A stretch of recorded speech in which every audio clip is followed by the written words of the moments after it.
ছোটবেলা থেকে, মানে আমি যখন ক্লাস 4-এ পড়ি তখন থেকে আমি বুঝি, এর আগে আমার মনে নেই, আমি জানি না অবশ্য। বাবা কি করতেন? কিছুই করে না, বাবা বেকার, ঘুরে ফিরে খায় দায়, এটাই। আমার দাদার অনেক জমি জমা ছিল, এগুলো বিক্রি করে আর খায়।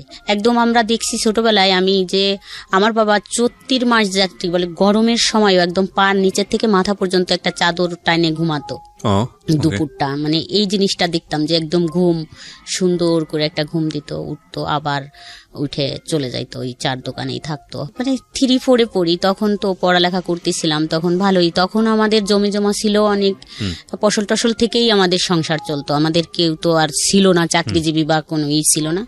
আমি এরকম দেখতেছি যে অনেক কষ্ট। আমার দাদি জীবিত ছিল তখন, তো আমি ছোটবেলায় দেখা যাচ্ছে আমি তো এত কষ্টই ছিল আমার মার, যে আমার মাও কাপড়ের অনেক কষ্ট করছে, খাবারের অনেক কষ্ট করছে, আমিও করছি। যে একটা সালোয়ার কামিজ পরছি, একটা দিয়ে অনেক 3 মাস পরা লাগছে, দেখা যাচ্ছে একটা সালোয়ার কামিজ আমার 3 মাস পর্যন্ত পরা লাগছে, তারপর আবার আর একটা সালোয়ার কামিজ আমার জন্য হয়তো বানানো হয়েছে। তা আমার মা অনেক কষ্ট করে আমারে বানাই দিছে, বোন তো আর ছিল না, আমাকেই দিছে, ছোট 2টা ভাই ছিল। এরকম হয়েছে যে খাবারের কষ্টটা বলি, যে একটু যে চাউল না থাকলে আমার মা শাক রান্না করে খাওয়াইছে, পুঁই শাক রান্না করে খাওয়াইছে। আমার মনে আছে হয়তো একবারের কথা, যে আমরা একদিন বিকালবেলা খুব কান্নাকাটি করতেছিলাম, আমার মা কান্নাকাটি করে যে পুঁই শাকটা আছে ওটা তুলে এনে রান্না করে খাওয়াচ্ছিল, যে এটা খাও, পরে ভাত রান্না করে তোমাদের খাইতে দেওয়া হবে। যাই হোক, এরকম 5 পাস করে 6-এ ভর্তি হলাম, 6 পড়লাম, তারপরে 7-এ উঠলাম। এভাবেই তো জীবন অনেক কষ্ট। তো 7-এ ওঠার আগে একটু বলি যে যখন আমি 5-6-এ পড়ি তখন সাবান কিনা, আমি সাবান চিনতাম না আসলে, আমি সাবানটা কাকে বলে এটা জানতাম না। 5-6-এ পড়া অবস্থায় জানতেন না? না, আমি বাসায় কি মানে প্রসাধনী সামগ্রীতে সাবান ছিল না, এরকম আমি চিনতামই না সাবান কাকে বলে। ও মাই গড। তো একবার খুব কান্নাকাটি করলাম একটা ঈদের সময় যে আমাকে একটা সাবান কিনে দেওয়া হোক। আমার দাদি আমাকে আমার চুল ধুয়ে দিত মাটি দিয়ে। ও আচ্ছা, আমার দাদি ছিল জীবিত, তো আমাকে নদীতে নিয়ে যাইতো গোসল করার জন্য। আমাদের ডাঙ্গা এলাকা, পানি খুব কম থাকতো, নদী ছিল পাশে বারাসিয়া, ওখানে নিয়ে যাইতো। আমাকে বলতো যে এই মাটি দিয়ে চুল ধুয়ে দিলে তোমার চুল অনেক সুন্দর হবে। উনি ধুয়ে দিত আমার চুলগুলা মাটি দিয়ে, মানে এতটা কষ্ট। তো একবার আমি 5-এ মনে হয় না 6-এ পড়ি, তো কান্না করতেছিলাম ঈদের আগে যে আমাকে সাবান কিনে দিতে হবে, না হলে আমি ঈদের দিন গোসলই করব না। তা আমার বাবা আমাকে 5 টাকা দিয়ে একটা কসকো সাবান নিয়ে আসে, ছোট্ট একটা কসকো সাবান এনে দেয়। আমি খুব যত্ন সহকারে সাবানটা ব্যবহার করছিলাম অনেক দিন, 15 দিনের মতো। এভাবেই জীবন কাটতেছিল খুব কষ্টের ভিতর দিয়ে। যখন পরীক্ষা আসবে 7-এর, তখন আমি বাসে আমাকে একটা লোক দেখে এবং জিজ্ঞেস করে যে তোমার নাম কি। আচ্ছা, বাসে দেখে? তখন আমি আমার নামটা বলি আর বাবার নামটা, কিন্তু আমি একটু দুষ্টু ছিলাম, মানে খুব একটু চালু ছিলাম তখন। তো আমার নামটা বললাম এবং বাবার নাম জিজ্ঞেস করলে আমি একটু মানে থমকে গেলাম যে বাবার নাম কেন জিজ্ঞেস করে। তো আমি কি বলবো, বাবার নামটা মিথ্যে বলবো নাকি? আবার বললাম যে বাবার নাম মানুষ মিথ্যে বলে নাকি, বাবার নামটা সঠিকই বলতে হয়, নাহলে তো কি, মানে একটু দ্বিধাদ্বন্দ্ব করে 1 মিনিট ভাইবে বললাম যে না, বাবার নাম এটা। কিন্তু আমি নামলাম আমাদের গ্রামের মাঝখানে, যেখানে আমাদের বাড়ি তার থেকে মাঝখানে নেমে গেলাম। তা উনি ওইটা ফলো করছে যে এখানে নামছে মেয়েটা। তো নামার পর উনি পরের দিন ওইখানে এসে নামছে, নাইমে জিজ্ঞেস করছে আমার বাবার নাম ধরে যে অমুকের বাড়ি কোনটা। তা ওইখানের মানুষ বলছে না, এইখানে তো তার বাড়ি না, তার বাড়ি ওই পাড়া, অন্য একটা পাড়া। তা বলছে তার একটা মেয়ে আছে এই নাম। তা বলছে যে হ্যাঁ ওই পাড়া বাড়ি। তা উনি ওইখান থেকে আবার বাঁচে উঠে আমাদের এই পাশে আসছে। তখন সকাল 9টা বাজে, আমি গোসল করে স্কুলে যাবো দেখে রেডি হচ্ছি। এখন আমি দেখি ওই লোকটা আমাদের বাড়ি আসে। তা আমি ওই লোকটারে দেখে প্রথমত হাসে দিছি, বুঝতে পারছি যে কিছু একটা রং আছে হয়তো। ওই লোকটা আবার কালকে দেখলাম বাচের ভিতর, আজকে কেন দেখলাম যে আমার বাবার সাথে কথা বলতেছে। তখন আমার বাবা বাসায় ছিল। তো আমার বাবার সাথে কথা বলতেছে, তো আমার বিয়ের ব্যাপারে মনে হয়, সম্ভবত আমার বিয়ের ব্যাপারে এই কথা বললো। তা আমি তখন স্কুলে চলে গেলাম। তো ওনারা কি কথা হয়েছে তা তো আমি জানি না। যাই হোক, স্কুল থেকে আসলাম, শুনলাম যে আমাকে নাকি দেখতে আসবে ছেলে পক্ষ থেকে কালকে। তা বললো যে কালকে তো বৃহস্পতিবার, ওই দিন মনে হয় বুধবার ছিল, তো বৃহস্পতিবারের দরকার নাই, তো স্কুলে থাকবে এটা, মানে আমার কথা বললো, তো স্কুলে থাকবে, তাহলে শুক্রবারে আসুক। আইসে আমাকে দেখলো। দেখার আগে আমার একটা ফুপি ছিল, উনি ওই ফুপিকে দেখার পর তো বলে যে আমি এই মেয়েই বিয়ে করব। পরের ঘটনা জানছি যে এই মেয়েটা অনেক সুন্দর, আমি এই মেয়েই বিয়ে করব। যাই হোক, উনাকে দেখে পছন্দ করে সবাই। তারপরে যখন ওই ফুপি আমাকে নিয়ে আসে, মানে আমাকে একটা ড্রেস গোলাপি কালার, আমার মনে আছে, গোলাপি একটা ড্রেস, একটা পন্স পরা ছিল আমার, আমাকে নিয়ে আইসে পরে আমার ভাসুর দেখে বললো না না ওই মেয়ে অনেক বয়স্ক, ওই মেয়ের দরকার নাই, এইটাই নিব আমরা। যাই হোক, এভাবে দেখে চলে গেল। ওই দিন আবার সকালে আসছে ওরা 8টা-9টা বাজে, তখনই আইসে সারাদিন আমাদের বাড়ি ছিল। তো উনি হচ্ছে যার সাথে আমার বিয়ে হবে, উনি একটু বাইরে ওয়াশরুম না বলতে মানে বাইরে গেছিল। তো বাইরে থেকে হাইটে আসতেছিল, হাইটে আসা দেখে আমার মা সে দেখে বলতেছিল যে ছেলেটা কিন্তু আমার পছন্দ হয় নাই। আচ্ছা, আমার বাবাকে বললো যে দেখো তুমি যে মেয়েটাকে বিয়ে দিবা নিয়ে বসায় রাখছো সন্ধ্যা পর্যন্ত, দেখে চলে যাইতো তারপর কিছু বলতে, কিন্তু এই যে বসায় রাখলে সন্ধ্যা পর্যন্ত, তো ছেলেটা দেখে কিন্তু আমার ভালো লাগলো না। তো আমি ভিতরে দেখলাম যে আমার আব্বা আর আমার মা ঝগড়াঝাটি করতেছে, মানে একটু কথা কাটাকাটি করতেছে যে তোমার সব সময় খালি খুদ ধরাধরি। বললো যে না একটু বয়স্ক মনে হয় ছেলেটার হচ্ছে পাটা মনে হয় খোড়া, এটা বললো, একদম ডাইরেক্ট বললো যে পা খোড়া, মানে হাঁটতে পারে না, এরকম মনে হলো। এই জন্যই এত সময় বসেছিল, ওঠে নাই। তো এই ছেলের সাথে মেয়ে দেওয়ার দরকার নাই, বা দিব না, আমার মেয়ে নিয়ে আমি দরকার হলে বাবার বাড়ি চলে যাব। আচ্ছা, তা আমার বাবা খুব রাগারাগি করলো, বললো যে এত কথা বলো না, মানে ওদের টাকা পয়সা আছে, অনেক চাকরিজীবী ছেলে টেলে আছে, মানে বিসিএস কেডার অফিসার আছে ফ্যামিলিতে, অনেক ভালো ভালো। এটা দেখেই মানুষ তো খালি ছেলে দেখে বিয়ে হয় না, আশেপাশে একটু দেখতে হয়, তাই কথাবার্তা বললো। যাই হোক, ওরা চলে গেল। তো এটা নিয়ে খুব গ্যাঞ্জাম চলতেছিল। তো আমাদের বাড়ির থেকে সবাই দেখতে যাবে আমার হাজবেন্ডদের বাড়ি। তো গেল আমার দাদা টাদা, মানে মুরব্বী যারা, এরা গেল 12-13 জন। একদম ছোট বাচ্চা টাচ্চা কাউকে নিল না আর কি, 15 বছরের নিচে কাউকে নেয়নি, তারও উপরে কাউকে নেয়নি, 20 বছর বয়সেও কাউকে নেওয়া হয়নি, শুধুই একদম মুরব্বী 12-13 জন লোক গেল দেখার জন্য। তারা সবাই সম্মতি দিল যে হ্যাঁ চলে, মানে ওই বংশীয় দিক দিয়ে এবং টাকা পয়সা আমার বাবার থেকে, ওই যে আমার বাবা তো গরিব, বংশীয় দিক দিয়ে টাকা পয়সা এসে শান্তিতে থাকবে মেয়েটাই, এই হিসাবে চলে। সামনে সবে বরাত আসে, সবে বরাতের ভিতরে আমার বিয়ে হয়ে যায়, 15 দিনের ভিতরে আমার বিয়ে হয়ে যায়। আচ্ছা, তো আপনি কি বুঝতে পারছিলেন ওই সময়টাতে বিয়ে মানে কি? আমি যখন আমার বিয়ে ঠিক হয়ে যায়, একদম দিন পড়ে যায়, দেখা দেখির ভিতর আমি অতটা বুঝতাম না, হাসি খুশি ছিলাম, কোনো কিছুই না। কিন্তু যখন দিন পড়ে যায় তখন আমার মা ছিল না, এই রাগারাগি করে আমার নানা বাড়িতে চলে যায়। চলে গেলে যখন বিয়ের দিন আবার একটা শুক্রবারের দিন পড়লো, তা আমি গেলাম আনার জন্য আমার মাকে, যে মা আমাকে তো বিয়ে দিয়ে দিচ্ছে, তাই তুমি কেন আসবা না? তো বললো যে আমার তো এই ছেলে পছন্দ না, তুমি তোমার বাবাকে নিয়ে তোমাদের বিয়ের শাদী, তোমার দাদি আছে জীবিত, যাও তোমরা বিয়ে শাদী করো, পরে আমি আসবো। তা আমি অনেক কান্নাকাটি করলাম যে আসো। যাই হোক, আমি মনে হয় এখন কি বলবো, আমার মনে হয় খুশিই ছিলাম আমি। আপনি আসলে বুঝিনি খুশি কি দুঃখ কি আর কষ্ট কি? হ্যাঁ, আমি কখনো বুঝিনি যে আসলে ওইখানে গেলে আমার এটাই মনে হচ্ছিল যে অনেক বড় লোক, একটু আমার অনুভূতিটা বলি যে একটু বড় লোক, তাহলে তো ভালোই, সবকিছু তো সুন্দরী, তো এখান থেকে ওখানে গেলে তো ভালোই থাকবো। আমি তো আসলে স্বামী স্ত্রী এটা ভাবিনি, আমি মনে করছি এই ফ্যামিলির থেকে ওই ফ্যামিলিতে গেলে, যেহেতু বলতেছে এত সুন্দর ঘর দরজা বাড়ি গাড়ি আছে, সবকিছু আছে, ব্যবসা করে ছেলে, অনেক টাকা আছে, তাহলে তো আমি যা চাইবো তাই পাবো। তো বিয়ের 2-3 দিন পর বিয়ে হয়ে গেল। যাই হোক, আমাকে আমার বাবার বাড়ি রাখা হলো, নিল না। তো বিয়ের মনে হয় 2-3 দিন পরেই বা পরের দিন, আমার ভালো মনে নেই, অনেক দিন আগের কথা। তো সামনে রমজান, একবারে ঈদেই আসলো, আসে পরে আমাকে নিয়ে গেল এখান থেকে। তো আমি খুব খুশি, একটা ভ্যান গাড়ি নিয়ে আসলো, তাতে আসলো হচ্ছে বর হলো আমার ননদের একটা ছেলের 4 বছর বয়স, একটা মেয়ের মনে হয় 7 বছর বয়স, আর একটা দেবর তখন আমার সাথে ক্লাস 7-এ পড়ে, আর একটা ননদ 5-এ পড়ে, আর একটা ননদ হচ্ছে একটু বড়, এরকম 4-5 জন পিচ্চি পাচ্চা এসে একটা ভ্যানে আমাকে নিয়ে গেল। আমি তো কান্নাও করলাম না, খুব খুশিতেই চলে গেলাম। অবশ্য আমাকে এখনো ওরা খেপায় যে একটু কান্নাও করনি কোনোদিন, এত খুশিতে চলে আসে। বুঝলে না কান্না করবেন, বুঝেনি তো আসলে কি হচ্ছে, আসলে সত্যি এটাই। আর আমি চলে আসলাম এখানে, আইসে আমি তো খুব খুশিতেই আছি, এখানেও খুশিতেই আছি। তো যাই হোক, ওই সময় 1 মাস পর না 2 মাস পর, আমি ভালো জানি না, আমার মনে নেই এতদিনের কথা, তখন আমার বাচ্চা কনসেপ্ট করে।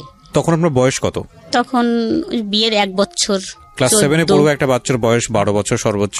তখন মনে হয় 12 না 13 বছর। তখন আলটিমেটলি আপনি যখন বাচ্চা হলো তখন 14 বছর বয়স, 14 হয়ে গেছে। চিন্তা করেন অবস্থা। হ্যাঁ, তারপর? তবুও আমি তো খুশি, ভালোই বাচ্চা হবে তো এটা নিয়ে ভালোই শ্বশুর বাড়ি আছি। আমার শাশুড়ি শুধু এক, আমার শ্বশুর নেই। তো আমি শ্বশুর বাড়ি যখন আমার বাচ্চা কনসেপ্ট করে 4 মাস হয়ে যায় তখন হচ্ছে আমি একদম কন্টিনিউ শ্বশুর বাড়ি থাকা শুরু করলাম। আচ্ছা। এখন আর বাবার বাড়ি যাওয়াটা খুব কমই যাইতাম। ওই বাচ্চা কনসেপ্ট করার পর কিছু খাইতে পারতাম না, শুধু শুকনো মরিচ আর ভাত খাইতাম, খাইতে পারতাম না। আচ্ছা। 1 বছর পরে আমাদের একটা দোকান হয়, এখানে আমরা চলে আসি। এর মাঝখানে তো ভালোই একটু বুঝতাম না, ভালোই কাটলো। তো যখন আসলাম তখন আসার পরে এক আপা ছিল, ওই আপা গল্প করতো তার স্বামী স্ত্রীর বিষয় নিয়ে। তো স্বামী স্ত্রীর বিষয় নিয়ে গল্প করে ওটা আমি শুনতাম। শুনতে শুনতে মানে আমার মাথাটা এমন হইলো যে আমি একটু জিজ্ঞেস করি আমার হাজবেন্ডকে যে তাহলে আমাদের বিষয়গুলো কি। আচ্ছা। তো একদিন আমি জিজ্ঞেস করলাম যে আসলে এটা তো ঠিক না। তো দেখলাম চুপ থাকে, কথা বলে না। এটা সংসার কত বছর হওয়ার পরে? 6 বছর। 6 বছর গেছে, আপনি আসলে কিছুই বুঝতেন না বিষয়টার। এর মধ্যে একটা বাচ্চা চলে এসছে। একটা বিষয় আপনি আপনার প্রতিবেশী কারো কাছ থেকে জেনেছেন, জানার পরে মনে হয়েছে যে আপনার হাজবেন্ডের ভেতরে বা আপনাদের যে কনজুগাল রিলেশনশিপ, মানে আপনাদের যে স্বামী স্ত্রীর সম্পর্ক, সেটা 8-10টা স্বাভাবিক সম্পর্কের মতো না। এবং সেই জায়গাটা থেকে আপনি আপনার হাজবেন্ডকে কোয়েশ্চেন করেছেন যে তাহলে এটা কি। তো মানে এটা যদি আপনার কানে না আসতো পাড়ার প্রতিবেশীর কাছ থেকে, তাহলে আলটিমেটলি আপনি জীবনে হয়তো কোনোদিন বুঝতেও পারতেন না যে এটা একটা সমস্যা, মানে আপনাদের মধ্যে যেটা আছে। আমার কাছে তাই মনে হয় যে আমি তো কখনো বুঝতামই না, মনে হয় যে এটা কোনো সমস্যা হতে পারে। তারপর জিজ্ঞেস করার পরে ওনার রিপ্লাই কি ছিল? উনি চুপ থাকতো, সব সময় চুপ, কথাই বলতো না। তো এত টাকা ইনকাম করতো, ওগুলো নিয়ে বাবা মা ভাই বোন নিয়েই চলতো, আমাদের প্রতি এত গুরুত্ব দিত না। আমি আর আমার মেয়েটা নিয়ে যে আমরা বাসা নিয়ে থাকতাম, এখানেও কোনো ই নাই। দেখা যাচ্ছে রাত 12টার পরে বাসায় ফিরতেছে, আসতেছে না বাসায়, 12টার পর ফিরতেছে। তারপরে দেখা যাচ্ছে যে বাজারটা আমাদের যদি কিছু বলতেছি যে একটা কিছু কিনে দাও, একদম না, দিবানি না বলতো না, অবশ্য বলতো দিবানি, কিন্তু ওই দিবানি পর্যন্ত, এরপর আর কখনো দেয়া হতো না, মানে দিচ্ছেই না এরকম। যদি আমাদের প্রয়োজনীয় কাপড় চোপড় লাগবে বা বাচ্চার কিছু, দিবানি পরে, এখন তার কি, এখন যাও, এরকম করে বলতো।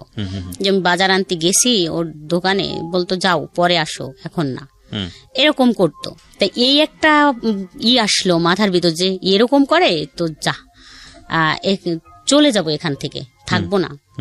তো এটা নিয়ে যখন এখানে আসলাম আমি বাসা নিয়ে, তখন কিন্তু আমার হাজবেন্ড গায়ে হাত তোলা শুরু করলো। আচ্ছা। এখানে আসার পরে যে ওই যেগুলো নিয়ে চাহিদা বাইরে গেল, এটা চা আর সেটা চা, বাজার ঘাট চাওয়া, তখন কিন্তু গায়ে হাত তুলতাম। মাঝে মাঝে এমন হতো যে আমার গায়ে নীল দাগ হয়ে যাইতো। আমার মেয়ে খুব কান্না করতো যে এরকম মানুষ মানুষের মারে, মানে ছোট ছিল ওটা এরকম ডলে দিত, বলতো ব্যথা লাগতেছে আম্মু, ছোট ছিল, নীল হয়ে যাইতো, মানে আমার গাটা দেখা যাইতো যে মার দিছে। এখন কেন দিত সেটাও আমি জানতাম না। অনেক সময় যে একটা বাজারের কথা বললেই এরকম মারে, তো খুব রাগ হইতো যে আমি চলে যাব, বাবার বাড়ি যাইতাম। তো বাবার বাড়ি গেলে আমার মা বলতো যে না, স্বামীর থেকে হলো আসতে হয় না, স্বামী হচ্ছে অনেক জিনিস, স্বামী খুশি না থাকলে ভেসতে যাওয়া যায় না বা শান্তি হয় না, মানুষ বিকে করে খায়, এটা যাও। তো আমি সকালে গেলে বিকালেই আমাকে পৌঁছে দিত যে যাও চলে এখনই। আবার আমি চলে আসতাম এখানে, এরকম কিছুদিন কাটলো। তারপরে যাই হোক, ওই আপার ওই কথা শুনে এখন আমার মাথায় আসলো যে যা, এখন আমি একটা প্রেম করব, আমার মাথায় এরকম আসলো। আমি কিছুতেই ওখান থেকে বের হতে। হাজবেন্ডকে যখন জিজ্ঞেস করলেন তখন আপনার হাজবেন্ড কি বললো? কিছু বলতো না, চুপ থাকতো। আচ্ছা, তখন আপনার মনে হলো যে আপনি একটা প্রেম করবেন। আর ওই যে বাজার ঘাট সবকিছু সমস্যা মিলিয়ে যে এটা কথা বললাম, একবার বললাম যে তাহলে চলো যাই একটু ডাক্তার দেখাই, যদি ডাক্তার বলে যে কখনো সুস্থ হবে না তাহলে আমার কোনো অবজেকশন নাই, আমি কিছু বলবো না। যদি ডাক্তার বলে যে না এটা সুস্থ হবার না, কিন্তু যদি সুস্থ হয় ওষুধ খাইলে তাহলে খাও, যেহেতু টাকা আছে। তার টাকা ছিল, এটা আমার ছিল, মানে আমার ভিতরে একটা অভিযোগ ছিল যে টাকা আছে যেহেতু কিছু টাকা খরচ করো, কিন্তু সে আর নারাজ, কোনো টাকাই সে খরচ করবে না, মানে ডাক্তারই সে দেখাবে না। অর্থাৎ আমি জানছি যে সে ডাক্তার দেখাইয়েই বিয়ে করছে। আচ্ছা, ডাক্তার কি বলেছে? ডাক্তার দেখাইয়েই বিয়ে করছে। ডাক্তার বলছে যে আপনি দ্রুত বিয়ে করে ফেলেন, না হলে আপনার আরো সমস্যা হবে, যা কখনোই ভালো হওয়া সম্ভব না। ওকে, যে কারণে সে এরকম বিয়েটা করেছে। এবং আরেকটা বড় বিষয় যেটা হচ্ছে যে এইরকম একটা পরিবার, ওনার তো মোটামুটি সম্পদশালী ছিলেন আপনাদের তুলনায়, এবং এত ছোট একটা বাচ্চাকে তার বিয়ে করার প্রশ্নই ওঠে না। আপনার সাথে আপনার হাজবেন্ডের বয়সের পার্থক্য কত? 19 বছর। Can you even imagine guys? 19 বছরের ছোট একটা বাচ্চাকে, সে ক্লাস 7-এ পড়ুয়া একটা বাচ্চাকে বিয়ে করেছে। So it was A plan, যাতে করে বাচ্চা এই ধরনের সম্পর্কে নাই, বাচ্চা কিছুই বুঝবে না, এবং তার যে ফিজিক্যাল মানে ডেফিসিট বলবো না, ফিজিক্যাল প্রবলেম যেটা আছে সেটা যাতে করে সে না বুঝে। এবং এটা খুব টেকনিক্যালি উনি খুব সুন্দরভাবে এটাকে মেনটেন করেছেন। ফরচুনেটলি আর আনফরচুনেটলি যাই বলি না কেন, এই ভদ্রমহিলা সংসার করার 6 বছর 7 বছর পরে গিয়ে সে বুঝতে পেরেছে, তাও অন্যের প্রতিবেশীর কোনো এক ভদ্রমহিলার কথা শুনে, মানে তাদের মধ্যে যেসব বিষয় নিয়ে যখন 4-5 জন মহিলা একসঙ্গে আলাপ আলোচনা করতেন, ডিসকাশন করতেন, ওই সময়টাতে উনি বুঝতে পারেন যে কি রে, ব্যাপারগুলো তো আমাদের মধ্যে এরকম না। তো সামহাও এটা নিয়ে তার হাজবেন্ডকে যখন তিনি চার্জ করেছেন, তখন হাজবেন্ড সাইলেন্স ছিল। শুধু এটাই সমস্যা ছিল না, ওনার কথা অনুযায়ী আরো যে সমস্যাগুলো, সেটা হচ্ছে যে যেভাবে টেক কেয়ার করা উচিত, উনি প্রচুর পয়সা কামাতেন, সেভাবে টেক কেয়ার তিনি করতেন না। আচ্ছা, তারপরে আপনি নিজে থেকে একটা ডিসিশন নিয়ে ফেললেন যে না, আমি প্রেম করব। প্রেম তো আসলে করবো এরকম বা করবো এরকম একটা প্ল্যান করে হয় না, এটা মানুষের জীবনে আসে, কিন্তু আপনি প্ল্যান করছিলেন যে না, আমার একটা প্রেম করা উচিত। যাই হোক, তারপর মানে আমাকে খুব মারে আর এবং শ্বশুর বাড়ি নিয়ে যায়, যাই হোক একটা কারণে নিয়ে যায় মারে আমাকে। আমরা যেখানে বাসায় ভাড়া থাকি সেখান থেকে আমার শ্বশুর বাড়ি আমাকে নিয়ে যাওয়া হয় ডাইকে, নিয়ে যায়। ওখানে যায় আমাকে আমার ভাসুর বলে যে এই কথাটা কে বলছে তোমাকে, সেটা বলে, একটা কথা ছিল কিন্তু আমি বলতে চাচ্ছিলাম না দেখে ওরা ওই ভাসুর দাঁড়ায় থাকে এবং আমার হাজবেন্ড আমাকে খুব মারে। তো মারলে ওই দিন আমাকে যখন নিয়ে আসে আমাদের বাসার থেকে, সেদিন আমার বাচ্চা দুইটা আমার বাসায় ছিল এবং আমাকে নিয়ে যায়। নিয়ে যাওয়ার পরে আমি পথেই ভাবতেছিলাম যে আমার কপালে আজকে কষ্ট আছে, কিন্তু যদি এরকম কিছু হয় বিনা অপরাধে আমাকে যদি মারে, তাহলে আমি আর এই দুটা নাম থাকবে না। আমার হাজবেন্ড আর আমার নামটা মনে মনে ভাবে বললাম যে এই দুটা নাম পাশাপাশি থাকবে না, এর সাথে এই নাম দুইটা ডিলেট হয়ে যাবে, কিন্তু একটা নাম পাশাপাশি বসবে। তো যাই হোক, ওখানে যে এরকম কিছুই ঘটলো। তারপরে তো আইসে ভাবতে শুরু করলাম যে আমি এমন একটা ছেলের সাথে রিলেশন করব যে সে গুন্ডা হবে, মানে যাতে করে আপনি প্রতিশোধ নিতে পারেন। হ্যাঁ, আমি প্রতিশোধ বলতে আমি যদি বলি যে ওকে মাইরে ফেলো, যাতে মাইরে ফেলে আমাকে নিয়ে যাইতে পারে, মানে সে খুব ক্ষমতাশালী হোক, এরকম ভাবতাম যে আমি যা বলবো সে তাই শুনবে। আমাকে নিয়ে গেলে আমার হাজবেন্ডরা তো অনেক প্রভাবশালী, মানে ক্ষমতার দিক দিয়ে, টাকার দিক দিয়ে না থাকলেও যাতে এইটা সে ট্যাকেল দিতে পারে। আচ্ছা, এখানে একটা বিষয় খেয়াল রাখবেন, আমি সবসময় যে কথাটা বলি আপনাদেরকে, সেটা হলো প্রত্যেকটা অপরাধ কিংবা ভুলের পেছনে একটা নির্দিষ্ট কারণ থাকে, এবং এই কারণ ছাড়া কখনোই ভুল বা অপরাধের জন্ম হয় না। যেমন ধরুন, ভদ্রমহিলা এখন গল্পের যে জায়গাটিতে আছে, সেই জায়গাটি থেকে যদি একটা টার্ন নেয় এরকম ভাবে যে না, একসময় সে এরকম একটা সম্পর্ক করলো এবং তার হাজবেন্ডকে মেরে ফেললো। আমরা গণমাধ্যমে, পত্রপত্রিকায়, মিডিয়াতে যেসব জিনিস আমরা দেখি, যে একটা ঘটনা একেবারে যখন এক্সট্রিম পর্যায়ে চলে যায় তখন সেটা চলে আসে। যেমন ধরেন, কিছুদিন আগে এরকম একটা খবর আপনারা হয়তো সোশ্যাল মিডিয়াতে দেখেছেন যে একজন ভদ্রমহিলাকে অ্যারেস্ট করা হয়েছে, পুলিশ অ্যারেস্ট করেছে, এবং সে অ্যারেস্ট করার সঙ্গে সঙ্গে জবানবন্দি দিয়েছে যে সে তার হাজবেন্ডকে ঠান্ডা মাথায় খুন করেছে, খুন করে ওয়ার্ড্রয়ারে রেখে দিয়েছিল 6 দিন বা 7 দিন। এখন এইটা ডিরেক্টলি যখন একটা পত্রপত্রিকা বা মিডিয়াতে চলে আসে, তখন আপনি শুধু এটুকুই জানেন কি করেছে, মহিলাটা তার হাজবেন্ডকে খুন করেছে, এবং মহিলা দেখা যাচ্ছে কানতে কানতে সে একটা স্টেটমেন্ট দিচ্ছে কি, যে আমি আমার হাজবেন্ডকে খুন করেছি, খুন করে তাকে একেবারে ড্রয়ারে রেখে আমি অফিসে করেছি। ভদ্রমহিলা গার্মেন্টসে কাজ করে, অফিস করে এসে 2 দিন যাবত সে অফিস করেছে, তারপরে গিয়ে এসে ধরা পড়েছে। তো আপনি তখন মহিলাটাকে কি ভাববেন? নিঃসন্দেহে খারাপ ভাবেন। ইনফ্যাক্ট এটা খারাপ কাজ, ভয়ঙ্করতম খারাপ কাজ, অপরাধ করেছে সে, শাস্তি পাওয়ার যোগ্য।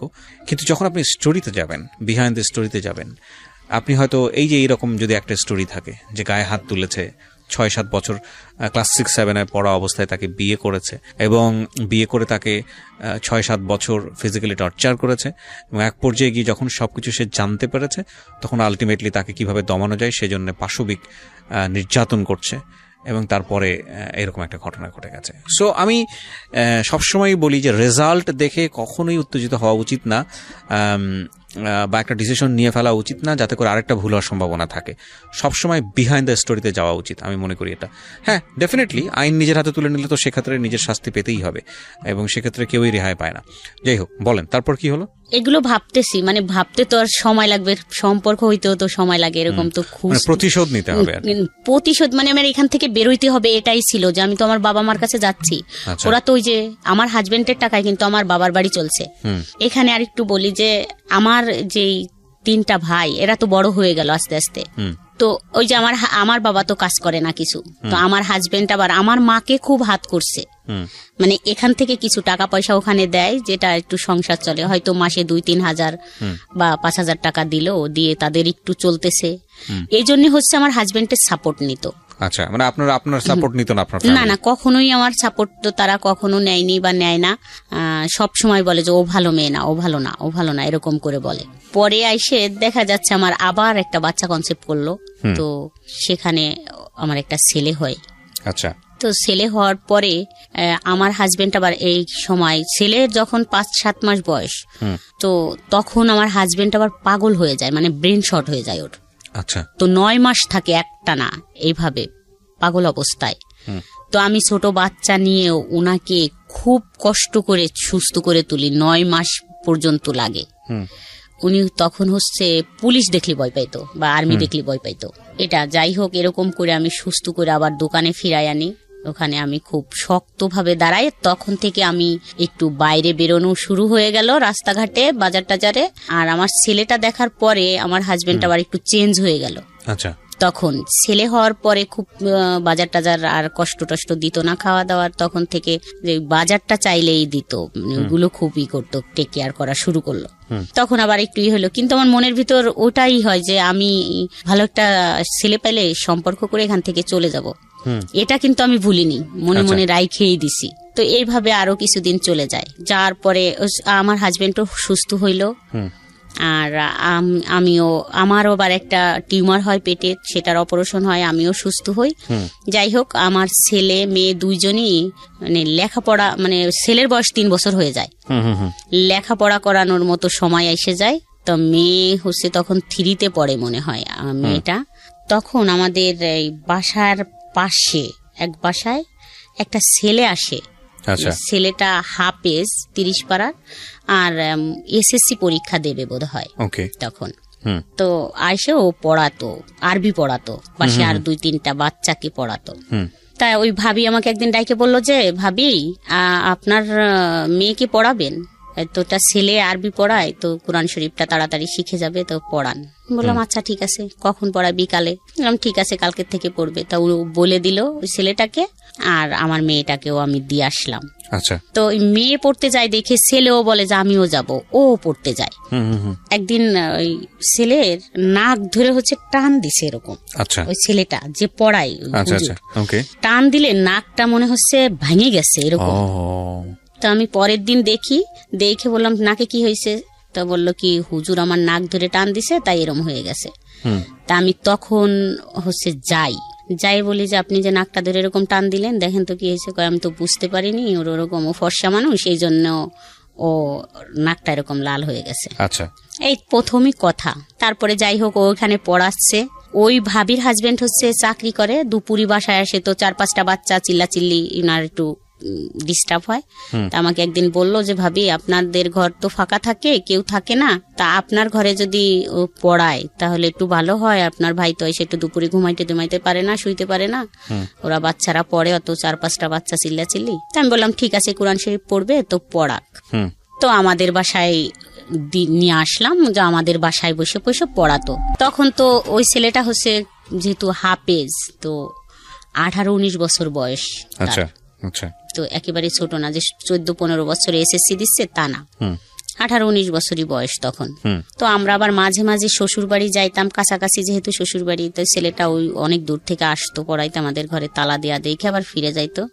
তা একদিন বললো যে, আপনি তো থাকেন না বাসায়, তো ফোন নম্বরটা দিয়ে যান অথবা আমারটা নিয়ে যান, যা হইলে বললে আমি আর আসবো না আপনাদের এখানে। আগের থেকে বললেন যে আমরা বাসায় থাকবো না, তাহলে চলে গেলাম, আসলাম না। তো আমি আইসে এত দূর হাইটে ফিরে যাই তালা দিয়া দেখে। বললাম ঠিকই তো, এরকম তো ভালো হয়, বলে দিলাম যে আইসেন না, আজকে আমরা বাসায় থাকবো না। তখন হচ্ছে ফোন নম্বরটা নেওয়া হলো। আচ্ছা। তো তখন আমার ছেলের বয়স তো 3 বছর হয়ে গেছে, ছেলে স্কুলে দিব এরকম টাইম। তা একদিন আমাদের ওইখানে খুব বড় সড়ো মেলা হয়, সেই মেলার জন্য আমরা যাচ্ছিলাম, কিন্তু আমি আর যাইতে যেটা ফোন দিব মনে ছিল না। আচ্ছা। তো আমি যাইয়ে সন্ধ্যার সময় ফোনটা দেই নাম্বারে যে, হুজুর আমরা তো চলে আসছি, মনে নেই আপনাকে বলে আসতি, আমরা তো 2-3 দিন থাকবো। তা বললো আমি তো দুপুরে গেছিলাম, আপনাদের তালা দিয়া দেখছি। বলছি হ্যাঁ, আমার মনে ছিল না, আপনাকে একটু বলে আসবো। তারপরের দিন 10টার দিকে আবার ফোন দিয়েছে ছেলেটা, বলতেছে যে আপনারা কখন আসবেন। বললাম আজকে তো আসবো না, আবার 4-5 মিনিটের মতো কথা হইলো, আবার বিকালে ফোন দিছে, কেন আসবেন না, চলে আসেন।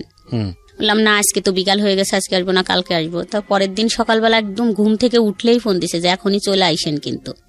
তো আমরা তো সেদিন চলেই আসবো। আসার পর এরকম ফোনে কথা বলাটা আস্তে আস্তে শুরু হলো এই ছেলেটার সঙ্গে। হ্যাঁ, আচ্ছা। কথা বলতে বলতে তো এই ফোন দেয়, আমাদের বাসায়ও তো 2-3 ঘন্টা থাকে পড়ায়, টাইমটা দুপুর থেকে বিকাল পর্যন্ত থাকে। আবার বিকালে চলে যাচ্ছে, যাওয়ার পর আবার ফোন দিচ্ছে, কি করতেছেন, বলতাম যে কি ব্যাপার ফোন, তো কথা বললে কি হয় এরকম। যাই হোক আস্তে আস্তে আগালাম যে ঠিক আছে, তো একটু দুষ্টামি করি, কথা বলতেছে যখন। কিন্তু আমার মনের ভিতর আছে যে আমি তো এরকম ছেলের সাথে কথা বলবো না, ফাজলেমি করি, ফোন যেহেতু দিচ্ছে একটু কথা বলি। কিন্তু আমি যখন এরকম ছেলে পাবো যে গুন্ডা মস্তান টাইপের, তখন আমি তার সাথে রিলেশন করব, যাই হোক এরকম পলাবো। তো এর সাথে কথা বলতেছি বলি, তো 1 মাস পর বাদ দিয়ে দেবো, এরকম মনে হইলো তখন যে 1 মাস পর বাদ দিয়ে দেবো কথা বলা। তো আমি 1 মাস কথা বললাম, রেগুলার প্রতিদিন কথা হইতো, সন্ধ্যার পর 1-1.5 ঘন্টা, তারপরে দিনে 2-3 বার। কি বলতেন 1-1.5 ঘন্টা একটা অচেনা অপরিচিত মানুষ? জানি না কি কথা হইতো, এরকম 1-1.5 ঘন্টা কথা হইতো। যাই হোক 1 মাস পর যখন ভাবলাম যে এটা তো ভালো না, যেহেতু আমি বিবাহিত, আমি বললাম যে আমি তো বিবাহিত আর তুমি ছোট মানুষ, এটা ঠিক না। আপনার চেয়ে ছোট ছিল বয়সে? হ্যাঁ, আমার থেকে একটু ছোট ছিল। একটু বলতে কত বছরের ছোট? 6 বছরের। 6 বছর, এটা একটু না ভালোই ছোট। হ্যাঁ। তারপরে বললাম যে না, কথা বলো না, তুমি ছোট মানুষ আর আমি তো বিবাহিত, যাই হোক কথা বলার দরকার নাই। কিন্তু সে বলল যে না, কথা না বললে বাঁচবো না, তো মরে যাব। ওকে, সে জানতো যে আপনি তার চেয়ে বয়সে বড়? হ্যাঁ, বাচ্চা 2টা আমাদের বাসায় আসতো, পড়াইতো। তো না ঠিক আছে, কিন্তু বয়সে বড়টা তো জানতো। হ্যাঁ। তারপরে তো বললাম না, এটা কি বলো, এরকম কি সম্ভব নাকি কথা বলা? ওকে আপনি করে বলতো? হ্যাঁ, তখন আপনি করে বলতো। হ্যাঁ। 3 মাস যখন কথা বলা হয়, 3 মাস পরে তা আমাকে ফান করতেন, ফাজলামো করতেন, মানে কথার মধ্যে ফাজলামো করা, এই যে ও যে বললো না বললে মরে যাবো মুখ ঠমুক, এগুলো কি ফান করে বলেছে, মজা করেছে? না, কখনো এরকম মজা করে বলেনি। ঘুমের ট্যাবলেট খাবো, এটা সেটা সিরিয়াসলি বলতো। আরে আপনি কি তাকে কোনো প্রকার লাই দিয়েছিলেন, মানে সুযোগ দিচ্ছিলেন যে কোনোভাবেই হোক আপনার প্রতি এরকম কোনো সুযোগ কি দিচ্ছিলেন? এরকম বুঝিনি এরকম সুযোগ, কিন্তু ভালো লাগতো। আচ্ছা, কথা বলতে ভালো লাগতো, ঠিক আছে, বলেন। দেখতেও ভালো লাগতো। ওকে, এবং আপনার যে ভালো লাগতো এটা কি ও বুঝতো? হ্যাঁ। ওকে, ঠিক আছে, তাহলে তো ঠিকই আছে, ও ওর জায়গা থেকে যেভাবে ফলিং হওয়ার কথা সেভাবেই হয়েছে। তারপর 3 মাস পর কথা বলার, আমাদের ওখানে একটা অনুষ্ঠান হচ্ছিল, গানের অনুষ্ঠান, ঢাকা থেকে অনেক শিল্পী টিল্পী গেছিল। অবশ্য সেদিন প্রথম বলল যে এখানে যাওয়া যাবে না, যেহেতু ও হুজুর, মানে ও তো হাফেজ ছিল 30 পাড়ার। তো আমি একটু যেহেতু এরকম সাজুগুজু করতাম, এইগুলো থেকে শুরু করলো যে না এরকম সাজা যাবে না, বোরখা পরে চলতে হবে বা মুখ টুক ঢাকতে হবে, পর্দা করতে হবে, নামাজ পড়তে হবে। তো নামাজে ফুল ফিট চলে আসলাম, 5 ওয়াক্ত নামাজ পড়া। তো পর্দা করতে হবে, পর্দার জন্য খুবই দিল যে পর্দা করতে হবে, মুখ খুলে কারো সামনে যাওয়া যাবে না কোনো ছেলে মানুষের, আর ওইখানে গানে তো যাওয়াই যাবে না এবং বাচ্চাদেরও যাইতে দেওয়া যাবে না। বললাম ছোট বাচ্চা, এত বড় অনুষ্ঠান, সবাই তো চলে যাচ্ছে, নিয়ে যাক। তা পাশের এক ভাবি এসে বলল যে ভাবি যাবেন না? বললাম যাবো তো, আমি তো একটু কাজ করব, তো যাবো একটু পরে, আপনি বাবুদের নিয়ে যান। তা ওই ভাবি দুজনেই নিয়ে গেল, ছেলে এবং মেয়েকে নিয়ে গেল। নিয়ে যাওয়ার পরে ওরা ওইখানে দেখতেছে অনুষ্ঠান, কিন্তু ও ছেলেটা আমাদের বাসায় আসলো তো দেখার জন্য যে আমি গেছি কিনা। কোন ছেলেটা? যে ছেলেটা পড়ায়? হ্যাঁ, যে ছেলেটা পড়ায়, ওই ছেলেটা আমাদের বাসায় আসলো। আসার পরে দেখলো যে আমি কাজ করতেছি, যাইনি। তো আমাদের ঘরে আসলো, তখন ওই পাড়ার মানে কেউই বাচ্ছিল না, সবাই গেছিল, শুধু আমি যাইনি। মানে মোটামুটি পাড়া ফাঁকা, ঘর ফাঁকা। আপনার হাজবেন্ড দিনের বেলা কোথায় থাকতো? দোকানে বিজনেসের কাজে ব্যস্ত থাকতো। হ্যাঁ, আমাদের দোকান আছে, তো সকাল 8টায় চলে যায় আর রাত 11টায় আসে। এর মাঝখানে কোনো খোঁজ খবর নাই? না, আসতো না। এটা কি আপনার এই যে ছেলেটা পড়াতো বাড়িতে, এও জানতো বিষয়টা? হ্যাঁ। তারপরে আসলো, বসলো, তো কথা বলতেছিলাম আমরা ঘরের ভিতরেই। তো প্রথম জড়াই ধরলাম আমি, মানে বসে আছে এমনি, যাই জড়াই ধরলাম 3 মাস পর কথা বলার। তারপরে তো ও মাথা নিচু করে বসে আছে, ভয় পাচ্ছিলাম আমিও। তারপরে ও বলল যে ঠিক আছে, তুমি যাবা না ওইখানে গান শুনতে, ওটা ভালো জিনিস না, তুমি থাকো, তাহলে আমি চলে যাই। তো ও চলে গেল। চলে যাওয়ার পরে এরকম তো 1 বছর কথা হইলো আমাদের। এইরকম বাসায় যাওয়া আসা? হ্যাঁ, তো প্রতিদিন আসে ও পড়াইতে, ওটাই। তাই ছাড়া এমনি হয়তো কখনো আসলে আমি শুয়ে আছি, হয়তো আমার পায়ে হাত দিল, পাটা একটু হাত দিল, এরকম হয়তো আমার মাথায় হাত দিল বা আমার চুলে একটু হাত দিল, এরকমই হাত দিত। তারপরে বিষয়টা কি দাঁড়াচ্ছে যে আপনারা কি দুজনকে ভালোবেসে ফেললেন, নাকি এটা অন্য কোনো ধরনের সম্পর্ক ছিল? না, দুজনকে ভালোবেসে ফেললাম। মানে এরকম হইলো যে আমি তো কান্না করতাম আর বলতাম যে এরকম এরকম, আমি তো ভাবছি যে আমি এরকম একটা ছেলেকে ভালোবাসবো, আমি তো থাকবো না এখানে। তা ও বলতো যে ঠিক আছে, আমি তোমাকে ওখান থেকে নিয়ে যাব, আর রাখবো না ওখানে, মানে আমার একটু সময় দাও, আমি নিয়ে যাব। এরকমই কথা চলতো। মানে আপনার এই অতীত জীবন সম্পর্কে বা আপনার সংসার জীবন সম্পর্কে আপনি তাকে বলতেন, শেয়ার করতেন? বলতাম। তারপরে তো এরকম 1 বছর কথা হলো, ও ম্যাট্রিক পাশ করলো। এখন ওদের বাসার থেকে তো ওকে বলে যে চাকরি বাকরি করো, তো বসে থাকা যাবে না। তো একবার ঢাকায় আসতো, কান্নাকাটি করতো, আমি থাকতে পারি না, তোমাকে থুয়ে থাকতে পারি না, এরকম বলতো। তারপরে যখন এরকম কিছু হয়, তখন আমি কখনো তো কোনো ছেলের সাথে এইভাবে মিশিনি। আমার ক্লাস 7 থেকে বিয়ে হয়ে যায়, আমি তো আমার হাজবেন্ডের সাথেই থাকতাম একসাথে এখানে বাসায়। তো এরকম কিছুর পরে আমি ভাবলাম যে এরকম আবার পৃথিবীতে কিছু আছে, এত সুন্দর মানুষ হইতে পারে, এত ভালো লাগা থাকতে পারে, বা এত মানুষকে এত ভালোবাসতে পারে। এরকম আরো বেশি কনফিডেন্সের সাথে হয়ে গেলাম যে না, এটাই তো সবকিছু, এরকমই তো সব, এটা কি। তো আমি তখন মনে মনে ভাবলাম যে যাই হোক, ধরেই রাখবো সারা জীবন, কখনোই আর ছাড়ে যাব না। তো অনেক কান্নাকাটি করলাম, কথা বললাম, বলল যে চিন্তা করো না, আমি শুধুই তোমার, অন্য কারো না। আবার কথাবার্তা বলা শুরু, কথা বলতে বলতে এরকম তো মনে করেন 3 বছর হয়ে যায়। 3 বছর পর একটা বিয়ের অনুষ্ঠান থাকে, ও যায় সেখানে। যাওয়ার পরে বলে যে আমি তো একটা বিয়ের অনুষ্ঠানে আসছি, ফোন দিয়ে তুমি কি এখানে আসবা? তো বললাম ঠিক আছে, আমি রান্না টান্না করি, তারপর রেডি হইলে তুমি নিয়ে যাও। তারপর আমি রান্না শেষ করে আমি তো আমার বাচ্চাদের রাইখে সবকিছু বুঝাই দিয়ে তো বললাম যে ঠিক আছে তোমরা থাকো, আমি যাবো আর আসবো। আমাকে মোটরসাইকেলে নিয়ে যায়। নিয়ে গেলে আমার হাজবেন্ড বাসায় আসে 12টার দিকে, আমি মনে হয় 11টার দিক বেরোই, বা 10:30 11টা এরকম বাজে। তো 12টা বা 12:30টায় আমার হাজবেন্ড বাসায় আসে। তখন আইসে মানে আমাকে দেখে না, ওদের দুজনকে দেখে যে ওরা দুইজন বাসায় একা আছে, আমি নেই। তো তখনইও ওই ছেলেটাদের, আপনার 2 বাচ্চাকে দেখে, হ্যাঁ, তখনই ওই ছেলেটাদের বাসায় যায়, মানে কিছুই জানে না বা কোনো কিছুই না। কিন্তু আমাকে দেখতো আশেপাশের মানুষ, যে আমি ফোনে সারাক্ষণ কথা বলতাম, যে খালা টালা যাদের বলতাম, ভাবি টাবি, ওরা বলতো তোর তো কান নষ্ট হয়ে যাবে, তুই ফোনে কথা বলিস এইভাবে, তোর কান নষ্ট হয়ে যাবে। তো ওইটা বুঝতো যে আমি ফোনে কারোর সাথে কথা বলি। কিন্তু আমার হাজবেন্ড একবারে ডাইরেক্ট ওদের বাসায় যায় বলে যে আপনার ছেলে আমার বউ নিয়ে চলে গেছে, আরো 10 লক্ষ টাকা নিয়ে গেছে, আমার বউ নিয়ে আসেন, আমার 2টা বাচ্চা রাইখে নিয়ে চলে গেছে। এর আগ পর্যন্ত কি এই ছেলেকে নিয়ে আপনার সঙ্গে কোনো কথাবার্তা হয়েছে? আপনার হাজবেন্ডের কোনো কিছু কথাবার্তা হয়নি? কোনো হাজবেন্ড বললেন মানে কারোই কোনো কথাই হয় নাই। আপনার হাজবেন্ড এই ছেলেটাকে সন্দেহ করে এরকম কোন আচরণ দেখিয়েছে? না, ও তো কখনো দেখেই নি যে ও কখন বাসায় আসে আর কখন যায়। আপনার বাড়ির আশেপাশে কেউ কি সন্দেহ করতো এই ছেলেটাকে নিয়ে? এই ছেলেটাকে নিয়ে সন্দেহ করতো, যে ফোনে কথা বলতাম এটাই সন্দেহ করতো, যে ফোনে কথা বলে। ফোনে কার সঙ্গে কথা বলে সেটা কি জানতো? সেটা কেউ জানতো না।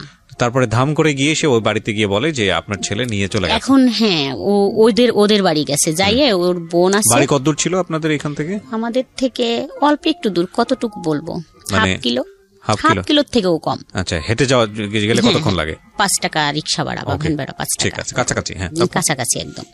তো যাই বলে, আর আমি তো সত্যি ওর কাছেই ছিলাম, যেহেতু ওই বিয়ের অনুষ্ঠানে। তা ওর বোন হচ্ছে ফোন দিয়ে ওকে বলে যে তুই যে ওকে নিয়ে গেছিস, এখানে তোর হাজবেন্ডটাই সেই দেখ কি করতেছে, ও যদি তোর কাছে থাকে তাহলে ওকে পৌঁছে দি তাড়াতাড়ি, না হলে কিন্তু ঝামেলা করবে। ওই যে ক্ষমতা, সেই ক্ষমতা দেখাচ্ছে। ও আমাকে মোটরসাইকেলে আমার মামা বাড়ি দিয়ে আসে, আমাকে প্রশ্ন করতে থাকে যে আমি কোথায় তোমাকে দিলে ব্যাপারটা ঠান্ডা হবে। তো আমি ভাবলাম যে তাহলে আমার মামা বাড়ি যদি তুমি দিয়ে যাও, তাহলে আমি বলবো যে আমি তো মামা বাড়ি আসছিলাম, তাহলে হয়তো ব্যাপারটা একটু মেনটেন হবে। তো আসলাম মামা বাড়ি দিয়ে, ও মোটরসাইকেল টানতে তো আমাদের বাসার এখানে আইসে আমার হাজবেন্ডের দোকানেই সরাসরি আসছে, আইসে কথা বলছে, আপনি এরকম যায় বলছেন, আপনি আমি ওকে নিয়ে গেছি, কই আমি তো নিয়ে যাই, আমি তো বাসায়, আর আপনার ওয়াইফ কোথায় গেছে আপনি খুঁজে দেখেন, এরকম কিছু বলতেছিল। তখন হচ্ছে আমাদের রিলেশন 2-3 বছর হয়ে গেছে। আচ্ছা, তারপরে আমি যে মামা বাড়ি আমাকে নামাই দিল, ওর বাড়িও খোঁজ অনেক হয়ে গেছে, ফোনে তো সবার কাছে জানাজানি হয়ে গেছে, আমাকে পাওয়া যাচ্ছে না, চলে গেছি আমি এরকম। তা ওই মামিরে বললাম, আমার মামিরে, যে মামি এরকম তো করছে, তাহলে আমাকে কিভাবে পৌঁছে দিয়ে আসেন, আমার তো ভয় করতেছে। তারপর বললো, তুই সত্যি কথা বলতো, তুই কোথায় ছিলি? তা আমি সত্যি বললাম যে ওর সাথেই ছিলাম, ওই ছেলেটার সাথে ছিলাম, এরকম একটা ছেলের সাথে কথা বলি, ছেলেটা কিন্তু অনেক সুন্দর দেখতে, আর আমি কিন্তু ওর সাথে চলে যাব। ওই মামিকে বললাম, আমি কিন্তু ওকে বিয়ে করব, এটা একটু সময় লাগবে ওর চাকরির জন্য, তাই তুমি আমাকে যেভাবে পারো ঘরে দিয়ে আসো। তখন মামির কাছে ডিসক্লোজ করলেন? হ্যাঁ বললাম। তো ওই মামি আমার একটা মামাতো ভাইকে ডাইকে বললো যে এই ঘটনা। তা ওই মামাতো ভাই বললো যে তাহলে ছেলেটাকে ডাকতো, তোকে দিয়ে আসার আগে ছেলেটাকে দেখি, যে আসলে ছেলেটা তোর কথা মতো যদি সুন্দর হয়, ভালো হয় ছেলেটা, তাহলে আমরাই তোর এর থেকে বের করব, মানে এখানে ডিভোর্স আর ওইখানে বিয়ে দিয়ে দেবো, এরকম কথা হলো।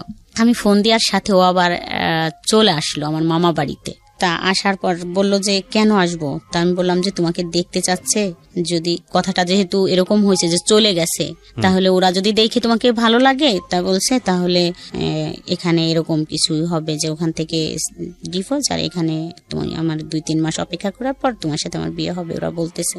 তা ও রাজি হলো, ও চলে গেল ওখানে। কি করতো তখন? ও তখন কিছু করতো না। বয়স কত তখন ছিল ওর? এসএসসি পাস করছে মাত্র, 19। চিন্তা করেন অবস্থা। ওকে, তারপরে ও যাওয়ার পরে মানে আমার ছোট ভাই ওই আমার মামার বাড়িতে একটা মোটরসাইকেল নিয়ে গেছে। ও যাওয়ার পরে কথা হলো, আমার মামার সাথে কথা হলো, বললো যে পছন্দ করো? তা বললো যে হ্যাঁ। তাহলে কি করবা? বললো যে আপনি যেটা বলেন। মামা বললো তাই কি করবো, আমি কি বলবো তোমারে, ও তো একজনের বউ। তা বললো ঠিক আছে, ওখান থেকে নিয়ে আসার ব্যবস্থা করেন, তারপরে এটা মিউচুয়াল হলে আমি ওকে বিয়ে করব, নিয়ে যাব এখান থেকে, আপনার টেনশন নাই। তারপরে ওইভাবে কথা সেটেল হয়ে ওকে বললো যে তাহলে ঠিক আছে, আমি ওকে উঠাই দিয়ে আসি বাসে। পাশেই রাস্তা, হাইওয়ে নিয়ে গেছে, কিন্তু আমাকে ফোন দিয়ে বলতেছে এখানে কিছু লোক আমাকে আটকে রাখছে, তুমি একটু আসো। তো আমি, ছেলেটা আমাকে ফোন দিয়ে বললো যে আমাকে তো এখানে আটকে রাখছে, তুমি একটু আসো, দেখো আমাকে তো বাসে উঠতে দিচ্ছে না, আমাকে যাইতেই দিচ্ছে না, এখন বলে তোমার হাজবেন্ড কাকে কাকে নিয়ে আসতেছে, এখানে তো ঝামেলা। তা আমি দৌড়ে গেলাম, আমার মামি, ওই মামিটাও গেল সাথে, দুজনে দৌড়াই গেলাম। যাই দেখলাম যে আমার ছোট ভাই, মানে আমার ছোট ভাই আপন ছোট ভাই ওখানে দাঁড়ায় আছে, অনেক লোকজন, মানে বিশৃঙ্খল খুবই, কি হচ্ছে, ওকে মারতে যাচ্ছে, এই তুই একজনের বউকে নিয়ে আসছিস হ্যান ত্যান। তাও বলতেছে না আমি তো নিয়ে আসিনি, আমাকে তো ডাইকে আনা হয়েছে, এরকম বলতেছে। ও যাই হোক, পরে আমি যাই দেখলাম যে খুব চিল্লাচিল্লি হচ্ছে।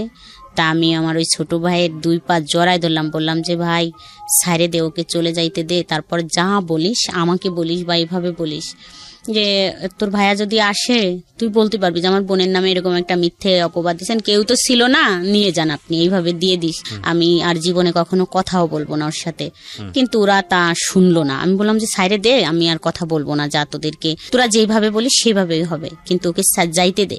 দিল না, যেতে দিল না, ওরা আটকেই রাখলো। রাখার পরে তখন আমার ফোনটা কাইরে নিয়ে গেল, বাড়ির পর নিয়ে আসলো। এখানে আমার একটা প্রশ্ন আছে, সেটা হচ্ছে যে আপনার যে ছেলেটার সঙ্গে সম্পর্ক, ও তো আপনার হাজবেন্ডের দোকানে গিয়ে দেখা করে আসছে অলরেডি, তারপরে যে আবার আমি ফোন দিয়ে আনছি। আচ্ছা, ওই একই দিনে ঘটনাগুলো ঘটে যাচ্ছে? হ্যাঁ। আচ্ছা, তো আপনি ফোন দিয়ে আনার পথে এটা আপনার ভাইয়ের হাতে পড়লো কিভাবে ওই ছেলেটা?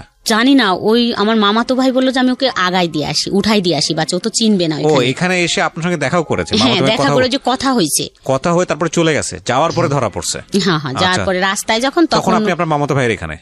হ্যাঁ, মামা বাড়ি। আমাকে তো মামা বাড়ি নামাই দিচ্ছে। ওকে, ফাইন। তারপর তো বাড়ির পান নিয়ে আসলো, খুব মারামারি, আমাকেও খুব গালাগালি করলো। এটা কে করছে? আপনার ভাই? ভাই, চাচি ছিল সাথে, তারপরে আমার হাজবেন্ডের সাথে আরো লোকজন ছিল, মানে মোটামুটি একবারে আউটব্রাস্ট হয়ে গেল এলাকায়, সব একদম সার্কুলার হয়ে গেল, চিচি করার মতো অবস্থা। বাচ্চার তখন বয়স কত? 2টার? বড়জন 4-এ পড়ে, আর ছোটজন 4-5-এ পড়ে মনে হয়, ছোটজন তো নার্সারিতে পড়ে। তার মানে ছোটজন কিছুটা হয়তো বুঝবে না, কিন্তু বড়জন মোটামুটি বোঝার বয়স। খুবই দুঃখজনক আসলে। যাই হোক, তারপর আমার বাবার বাড়ি নিয়ে আসা হলো। আমার মামা বাড়ির থেকে নিয়ে আসে, ওখানে খুব মারামারি ধরাধরি হইলো। তো খুব হাতে পায়ে ধরলাম যে মারামারির দরকার নাই, ঠিক আছে যা বলবে সেটাই শুনবো, ছেড়ে দাও। তারপরে ওরকম করতে করতে রাত হয়ে গেল। রাত্রে ওখানে আমরা থাকলাম সবাই, ওই ছেলেটাও থাকলো, ওকেও ছাড়লো না। পরের দিন আমার হাজবেন্ড আমাকে এবং ওই ছেলেটাকে নিয়ে আসলো বলমারিতে, মানে আমাদের যেখানে আমরা ভাড়া থাকি। আপনার হাজবেন্ড নিয়ে আসলো ছেলেটাকে এবং আপনাকে, দুজনকে? হ্যাঁ। প্ল্যান কি ছিল? দুজনকে নিয়ে কোথায় কি করবে? কিছুই না, ওকে ছেড়ে দিল, ওর বাসায় নামাই দিল গাড়ির থেকে, আর আমাকে নিয়ে বাসায় চলে আসলো। আচ্ছা, ইন্টারেস্টিং। তো বাসায় আসার পর আমার তো ফোন টোন কাইরে নিয়ে গেছে, তখন মামা বাড়ির থেকে ফোন টোন নেই। হ্যাঁ, না কিন্তু যখন লোকজনের মধ্যে ধরে এই পেটাপিটিটা হচ্ছে তখন ওই ছেলেটা কি বলতেছিল? তার মাঝখানে বললো যে ও তো চুপ একদম, ওকে তো যে পাচ্ছে সেই মারতে যাচ্ছে, থাবড়াথাবড়ি মানে মারতে যাচ্ছে। ওর এলাকার লোকজন, ওর বাড়ির লোকজন কেউ নাই। ওর এলাকায় ওর চাচাকে বলছিল, ওর চাচা তো হতবম্ব, ওর চাচা খুব ভালো নাম করা লোক। তারপর নিয়ে আসলো যখন, পরের দিন, সেদিন তো সকালবেলা আমি বাসায় কাজ করলাম, পরের দিনকে থেকে হলো এরকম শুরু হলো আইসে বলা যে চলে গেলে, বাইরেই চলে গেলে, 10 লক্ষ টাকা নিয়ে গেলে, এত সোনা নিয়ে গেলে। তো আমার এতটাই রাগ হচ্ছিল তখন যে এটা কি বলে 10 লক্ষ টাকা, 10 টাকাই তো কোনোদিন দেয়নি, তো 10 লক্ষ টাকা কি করে নিয়ে গেলাম। শুধু এটাই আমার তখন রাগ হচ্ছিল যে আমি 10 লক্ষ টাকা কোথায় পাইলাম। আর বলতো যে আমি মানে তখন 2টা ব্লাউজ বানাইছি, বলে কি 2টা বানাইছি, তা মানে 100টা ব্লাউজ বানাইছি। এটা আমাকে এতটাই করলো যে 100টা ব্লাউজ বানাচ্ছি। তাই একজন এসে বললো যে 100টা ব্লাউজ বানাই নিয়ে গেছো আর 10 লক্ষ টাকা নিয়ে গেছো, এরকম বলতেছে, সোনা টোনা সব নিয়ে গেছো। তো খুব খারাপ লাগলো যে যা বলছে তো থাকবোই না এখানে, আর থাকবো না। তখন আবার ফোন টোন নাই কাছে যে একটু যোগাযোগ করব। 5 দিন চলে গেল এরকম কথা শুনতে শুনতে। আমি তো খুব হয়ে গেলাম যে এত কথা আর শুনতে ভাল লাগতেছে না। পরে আমার মেয়েটাকে পাঠালাম ওদের বাসায়, মানে ওদের ওইখানে, বললাম যে যাও তো তুমি দেখা করে আসো গে কি করে। তা ও গেল, ও তখন মাদ্রাসায় পড়তো, মনে হয় ক্লাস 6-এ পড়ে। গেছে, যায় দেখে কি খুব জ্বর, খুবই জ্বর, যে মারামারি করছে, অত চিল্লাচিল্লি করছে, ভয় পেয়ে গেছে, খুব জ্বর, শুয়ে আছে। তা ওকে ও যায় যখন ওইখানে দাঁড়াইছে, তা জানালা দিয়ে দেখছে যে রাস্তায় ও দাঁড়ানো, তো বুঝতে পারছে। তা ও একটা ফোন, ওর একটা ফোন ছিল ঘরে, ওর ছোট্ট ফোন, ওই ফোনটা ওকে দিয়ে বলছে তোমার আম্মুকে দিবা, লুকায়ে কেউ যেন না দেখে। তা একটা ফোন আর একটা সিম ঢুকায় দিয়ে দিল। তো আমারও খুব রাগ হচ্ছিল এরকম করে বলে। তখন আইসে, এর আগে তো একটু যাই হোক সম্পর্ক ছিল, ওই রকমের গভীর সম্পর্ক ছিল না। তখন হয়তো যদি একটু সহানুভূতি দেখাইলে মনে হয় বাদ হয়ে যাইতো, বা কথা বলা, ওই যে 5 দিন বলিনি, আস্তে আস্তে ঠিক হয়ে যাইতো। কিন্তু ও ফোনটা দিল, আর ও তো ছেলে মানুষ, হয়তো মনে মনে ভাবছে যে আমাকে মারলো এইভাবে, যা কিছু একটা করবই। তারপরে ফোনটা দিল, তো লুকায় লুকায় কথা বলতাম। তারপরের থেকে তো সব আরো বেশি হইলো, যা এখান থেকে, এখানে আর থাকবো না, ওরকম 10 লক্ষ টাকা নিয়েই পলাবো। ওর থেকে কিছুদিনই করব, 10 লাখ টাকা যখন হবে তখন নিয়েই পলাবো, তো 2-1 বছর বা থাকবো, এই করবো। কিন্তু তখন থেকে একদম কন্টিনিউ কথা এমন ভাবে শুরু হলো যে আমি অ্যাডিক্টেড হয়ে গেলাম, যে আমি এখন আর 1 সেকেন্ডও ওকে ছাড়া থাকতে পারি না। তখন থেকে আমার হাজবেন্ডের সাথে আমি টোটালে 3 বছর একটানা শুধু হাই হ্যালো কথা, যেমন এমনই একটানা 3 বছর একই ছাদের নিচেই থাইকে, কি বলবো, কখনো সে আমার দিকে একটু ফিরেও তাকায়নি। এখানে একটা কথা বলি প্রিয় শ্রোতা, আপনারা জাজমেন্টে যাবেন না। কার জাজমেন্টে যাবেন না? আজকে যিনি গেস্ট তাকে জাজমেন্টে নেবেন না, তার জীবনের ঘটনা এগুলো আমরা প্রচার করছি কি কারণে, যাতে করে আর অন্য মানুষের জীবনটা এরকম না হয়। ঘটনাগুলোকে আপনি কিভাবে দেখবেন সেটা আপনার ব্যক্তি স্বাধীনতার বিষয়। একই ঘটনাকে 100 জন মানুষ 100 রকম ভাবে দেখতে পারেন। তবে আমরা উৎসাহ দিচ্ছি আপনাকে ওনাকে জাজমেন্টে না নেওয়ার, কারণ ওনার জীবনে যেটা ঘটেছে সেটার পেছনে যুক্তি ছিল। আপনার জীবনে যাতে না ঘটে সেজন্যই এই ঘটনাকে সামনে নিয়ে আসা, ঠিক আছে?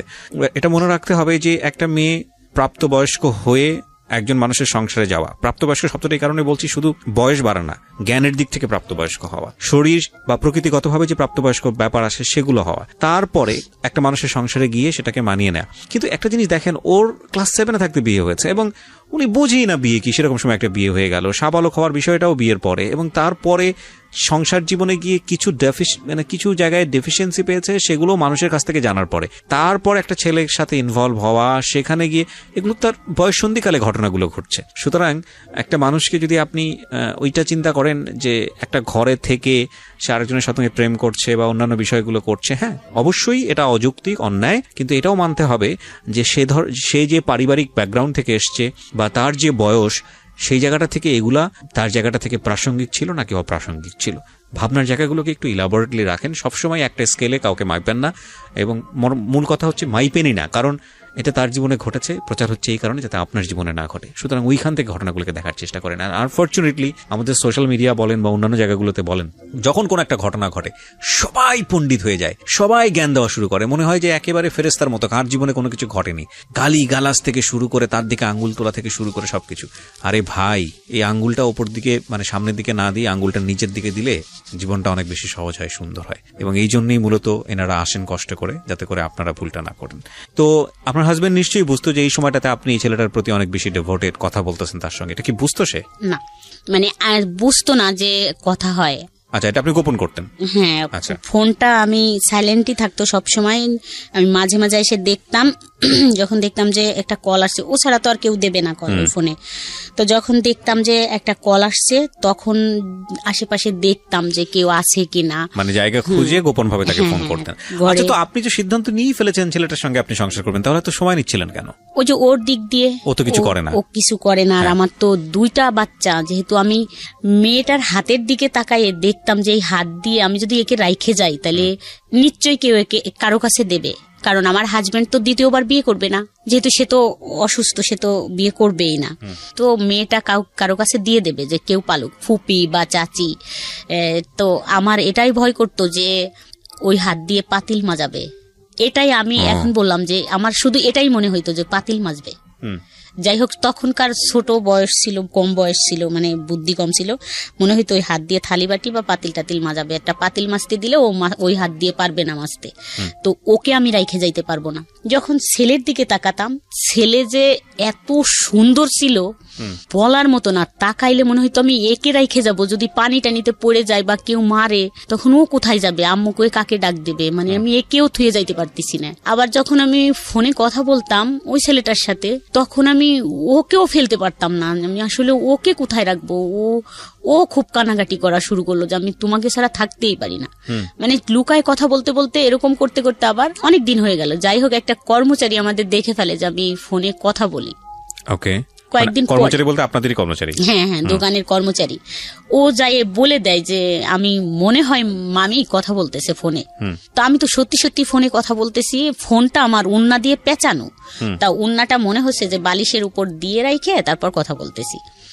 একদম সেই মুহূর্তে চলে আসে আমার হাজবেন্ড, এসে মানে বুঝতে পারে যে আমার কাছে ফোন আছে। তো অনেক আবার খুব মারামারি ধরাধরি হইলো ওই দিনকে থেকেই। আর ফোনটা তো পাইনি, ফোনটা আমি টয়লেটের ভিতর ফেলে দিছিলাম দৌড়াই যায়, কিন্তু ফোনটা নেয়নি, আমাকে খুব মারলো। মারা টারার পরে তো একদম ওই ফোনটাও নষ্ট হয়ে গেল, যোগাযোগ বন্ধ। তো 10-15 দিনের ভিতর একদম একটু কাছাকাছি চলে আসলাম, হাজবেন্ডের বুঝাই টুঝাইয়ে একটা ফোন কিনে নিলাম আবার। তো তখন ওই ফোনটা পায়ে আবার কথা বলা শুরু করলাম। আচ্ছা, কথা বলার পরে মাসখানিক পরের থেকে হলো যে এটা শুরু হলো আজ হাজবেন্ডের সাথে কথা বলা। একদম মানে ও বলতো যে একদম কথা বলবা না, আমি নিয়ে যাব, অল্প কিছুদিনের ভিতর আমি কিছু করলেই নিয়ে যাব। আরেকটা কথা বলি যে ও হচ্ছে এমন অনেক বড় ব্যবসায়ী, কিন্তু একটা চকলেটও কোনোদিন হাতে করে আনে না, এরকম কোয়ালিটির। এরকম চললো 3 বছর। তো ওর থেকে কোনো নাই, রেসপন্সও নাই, যে কথা বলে না, আমি সুপাই ঘুমাই বা খাটে যাচ্ছি না, এরকম কোনোদিন বলেনি যে এখানে কেন ঘুমোচ্ছ। যাই হোক, 3 বছর পরে হচ্ছে অনেক কান্নাকাটি শুরু হয়ে গেল। ও ভয় পাওয়া শুরু করলো যে আমি যদি তোমাকে নিয়ে চলে যাই তাহলে তো অবস্থা কাহিল হয়ে যাবে, মানে এমন হয়ে যাবে যে তুমি তো বুঝতেছো, ওখান থেকে আমাকে চাপ দেবে, আমাদের বাড়ি অনেক করবে, একবার হয়ে গেছে, আমি তোমাকে নিয়ে চলে যাইতে পারবো না, তুমি এখান থেকে বেরোয় যাও, তুমি ডিভোর্স নাও, তারপরে আমি তোমাকে ওখান থেকে বিয়ে করে আনতে পারবো, তখন তো তোমার সাথে জড়ানো কেউ থাকবে না, কে বিয়ে করলো কে নিল না নিল এটা জানবেও না, এটা তার খোঁজ খবর করার থাকবে না। কিন্তু আমি কিছুতেই এটা আর করতে পারতেছিলাম না। মানে আমার হাজবেন্ড এমন হইলো যে একদম টু শব্দই করে না, বাসায় আসলে সে মানে একটা হেঁচিও দেয় না, একদম আসে চুপ করে কাঁথা মুড়ি দিয়ে শুয়ে আছে। কষ্টটা কি দেখাবো, একটু ঝগড়া হইলে না হয় বাপের বাড়ি মানুষ চলে যাইতে পারে যে একটু ঝগড়া হয়েছে, যাও আমি আর এটাই করবো না। কিন্তু এই ঝগড়াটা ও বুঝে গেল যে কথা হয় কন্টিনিউ ওই ছেলের সাথে। তো একদিন এরকম করে একদিন রাতে আমি কথা বলতেছিলাম 11টার দিক, এইটা আবার 3-4 বছর পরে। তো বাসার গেটের সামনে দাঁড়ায় কথা বলতেছি, দেখলাম যে ঘুমাচ্ছে, আমি আসতে ফোনটা নিয়ে বাইরে এসে কথা বলতেছি, 11টা বাজে মনে হয় তখন রাত। তা দেখলাম যে উঠে এসে আমার পিছন থেকে একদম চুল ধরে টানে নিয়ে গেল বাসার ভিতরে। আপনার জামাই? হ্যাঁ, আমার হাজবেন্ড নিয়ে গেল, নিয়ে যায় ফোনটা লাইনেই আছে, খুব মারামারি মানে মারলো। কান্না করতেছিলাম, ফোনটা কাড়ে নিনি, ফোনটা আমার হাতেই আছে, আমাকে খুব মারলো। মারার পর ও শুনলো, তো তখন ও বললো যে হয়তো বাসায় কথা বলছে ওর মার সাথে, তো তখন বেকার। তো মারটার শোনার পরে তো আমাকে পরের দিন সকালে ফোন দিল 10টার দিক, বললো যে তুমি কি বাসায় আসতে পারবে আমাদের। কাকে ফোন দিল? আমাকে ফোন দিল। যে ছেলেটার সঙ্গে আপনি প্রেম করেন সেই ফোন দিল? আচ্ছা। তা বললাম যে হ্যাঁ আসতে পারবো না কেন, মানে চলে যাবে আমার হাজবেন্ড, তারপর 10টা-11টার দিক আসবো। তারপর আমি তো 10টা-11টার দিক গেলাম। আচ্ছা, বাই দ্য ওয়ে, আপনি যখন আপনাকে গায়ে হাত তুলতো বা অত্যাচার করতো, ইন দ্য মিন টাইম আপনি কি তাকে কোনো খোঁটা দিতেন যে আজকে আমার এই পরিস্থিতির জন্য তুমি দায়ী বা এরকম কোনো কিছু বলতেন? না, কখনোই বলতেন না, কিচ্ছু বলতেন না। প্রত্যেকটা মানুষের প্রতিক্রিয়া জানানোর ধরন আসলে ডিফারেন্ট। যাই হোক, তারপরে আমি গেলাম, ওর ভাই বোনের সাথে আমার দেখা হতো, বাজার টাজারে কথা হতো সবার সাথেই, কিন্তু ওর মাকে প্রথম দেখলাম, যায় জড়াই ধরলাম, মা বলে ডাকলাম। মানে ফ্যামিলি জানতো? হ্যাঁ, ফ্যামিলি জানতো, কিন্তু ওই বোন টোন ভাই দেখতো না, মানে ওর বোনদের সাথে দেখা হতো, ভাগ্নিদের সাথে। কিন্তু ওর মারে দেখলাম প্রথম, দেখে জড়াই ধরলাম, মা করে ডাকলাম। তারপরে বাসায় বসলাম, তো বললো যে ও তো কোনো কাজ করতে চায় না, তাহলে কি করা যায়। কে বলছে এটা? ওই ছেলেটার মা বললো যে ও তো কোনো কাজ করে না, মানে ওইভাবে ফ্যামিলি ভাবে, মানে ওর বউনাই ছিল, তারপরে ওর ফ্যামিলি কেও কনভিন্স করে ফেলেছে আপনার ব্যাপারে? আচ্ছা। তারপরে আপনার ব্যাপারে জানতো ওর ফ্যামিলি যে আপনার দুটো বাচ্চা আছে এবং এই অবস্থায় আপনি ওর চেয়ে 6 বছরের বড়, এবং সে অবস্থায় ও আপনাকে বিয়ে শাদী করতে চায়, এটা জানতো ওর ফ্যামিলি? বিয়ে করতে চাই এটা জানতো কিনা জানি না, তবে কথা বলতো, খুব সম্পর্ক। আমার যদি কোনো কথা বলতো তাদেরকে আর ছাড় দিত না, খুব মারতে যাইতো, গালাগালি করতো, বলতো ওর সম্বন্ধে কোনো কথা বলবি না। আচ্ছা, ওকে। তারপরে গেলাম, যার পরে বলল যে কি করব, ওর বোন বলল কি করব, ও বলল যে আমি তো ড্রাইভিং শিখি দ্রুত চাকরির জন্য, আমাকে একটু হেল্প করো, তো ড্রাইভিং শিখি। তো আমি বললাম বাহ, এটা তো ভালো কথা, যদি পারে তো ভালো, তাড়াতাড়ি এটাই হয়ে যাবে। তারপর আমার তো তখন টাকা পয়সা নেই, আমি তো মাত্রই একটু হাজবেন্ডের সাথে একটু কথা আবার হচ্ছে, একটু যাই আসি দোকান টোকানে একটু করি। আমার হাতে একটা আংটি ছিল, আমি তখনই খুলে দিয়ে আসলাম, বললাম যে এটা বিক্রি করে শুরু করো, তারপরে পরেরটা দেখা যাবে পরে। তা ওটা 4,000 টাকা বিক্রি করলো, তো 10,000 টাকা লাগবে ওর ড্রাইভিং শিখতে। আমার একটা কানের দুল ছিল সোনার, ওই দুলটা সেই চাচাতো ভাইকে দিয়ে বললাম যে তুই আমাকে 10,000 টাকা দে, এই দুলটা রাইখে দে, আমি যেদিন নিতে পারবো তোরে আরো বেশি কিছু টাকা দিয়ে, ল্যাপটপ দিয়ে তোর টাকাটা দিব, আমার দুলটা আমারে ফেরত দিস। দুলটা হলো 16,000 টাকা দিয়ে বানানো ছিল, 10,000 টাকা ও দিয়ে দিল আমাকে, আমি আইনে ওকে দিলাম ওই 10,000 টাকা। তারপরে ড্রাইভিং শিখলো, শিখার পরে ভালোই চলতেছে, ও খুব 15 দিনের ভিতর ড্রাইভিং কমপ্লিট হয়ে গেল। তারপরে চাকরিও করা শুরু করলো, 3,000 টাকা বেতনের চাকরি, আমাদের এলাকায় চাকরি হইলো, খুব খুশি। আরো কথা বলা বেড়ে গেল, মানে ড্রাইভিং করতো আর ফোন দিত, আমি তো তখন একবারে মনে হইতো যে ও আমার হাজবেন্ড। এর মাঝখানে তো আরেকটুই হলো যে মাঝে মাঝে দেখা হতো, 2-3 মাস 5 মাস পর আমাদের হয়তো দেখা হইতো। তখন বাসায় তো আসতে পারতো না, বাইরে একটু দেখা হতো, কোথাও আমরা ঘুরতে যাইতাম, সপ্তাহে 1-2 দিন ঘুরতে যাইতাম, কিন্তু ওইভাবে আর দেখা হইতো না, 2-3 মাস পর হয়তো হইতো। মার কাছে কান্না শুরু করলাম, যায় এখন টাকা পয়সা একটু যাই হোক বাইরে যাই আসি, একটু টাকা পয়সা নেই, বাজার টাজার নিজে করি, যে 500 টাকা দাও বা 200 টাকা দাও, আমরা বাজার করব, এটা কিনবো সেটা কিনবো, যাই হোক দেয়া শুরু করলো। একটু ভালো রিলেশনে চলে আসলাম, রিলেশনটা ভালো হইলো। হয়তো আমার হাজবেন্ড এটাই বুঝছে যে একটু টাকা পয়সা দেই, যদি ভালোভাবে থাকে, অন্য মেয়েকে তো আর বিয়ে করা সম্ভব না, যদি থাকে হয়তো। আমার শাশুড়ি খুব সাপোর্ট করতো, আমাদের সবাই একটু সাপোর্ট করে, যারা আছি, হয়তো বলছে বুঝায় যে দিস সবকিছু, খালি এগুলো দিয়ে কি করবি, চলে গেলি সাল মেয়ে দুটো নিয়ে কি করবি, যাই হোক।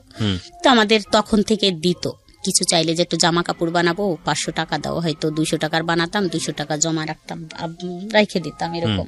তারপরে বাপের বাড়ি যাই, কান্না করতাম যে মা আমি যাব না ওইখানে, আমার ভালো লাগে না এটা। কিন্তু আমি কখনো মুখ দিয়ে বলিনি যে এই ছেলেটার সাথে আমাকে বিয়ে দাও। আমার লজ্জা করতো যে আমাকে ওখান থেকে ছাইরাই নিয়ে আসো, আমাকে আমি ওকে বিয়ে করব, এরকম বলতো, আমার লজ্জা করতো। আবার আমি আইসে পাগলামি করতাম, কান্নাকাটি করতাম, মাকে জড়াই ধরে ধরে কান্না করতাম, ডাক ছেড়ে কান্দে। তারপর আমি আবার থাকতামও না বাবার বাড়ি, চলে যেতেন। খাবোটা কি থাকলে, মানে ভাই বোন নিয়ে ওখানে থাকলে কি খাবো, খাওয়ার কথাটা মনে পড়তো। আমি আবার বাচ্চা নিয়ে এখানে থাকবো, আমার মারই তো এত কষ্ট, ভাই বোন নিয়ে সেই তো ভাতের যন্ত্রণায় অস্থির। এরকম করতে করতে তো প্রায় 5 বছর 6 বছর কেটে যায়, কোনোভাবে বেরোইতেই পারলাম না। তা এখন মেয়ে বড় হয়ে গেল, 9-এ পড়ে। তা বললাম যে মেয়েটা রাইখে কোথায় যাব, এরকম শিয়ানা মেয়ে। তারপরে আমি মেয়ের জন্য ছেলে দেখা শুরু করলাম। সবাইকে বলতাম যে, ঘটকদের বলতাম যে 10,000 টাকা দেবো যে আমার মেয়েটা বিয়ে দিলে সুন্দর ছেলে দেখে।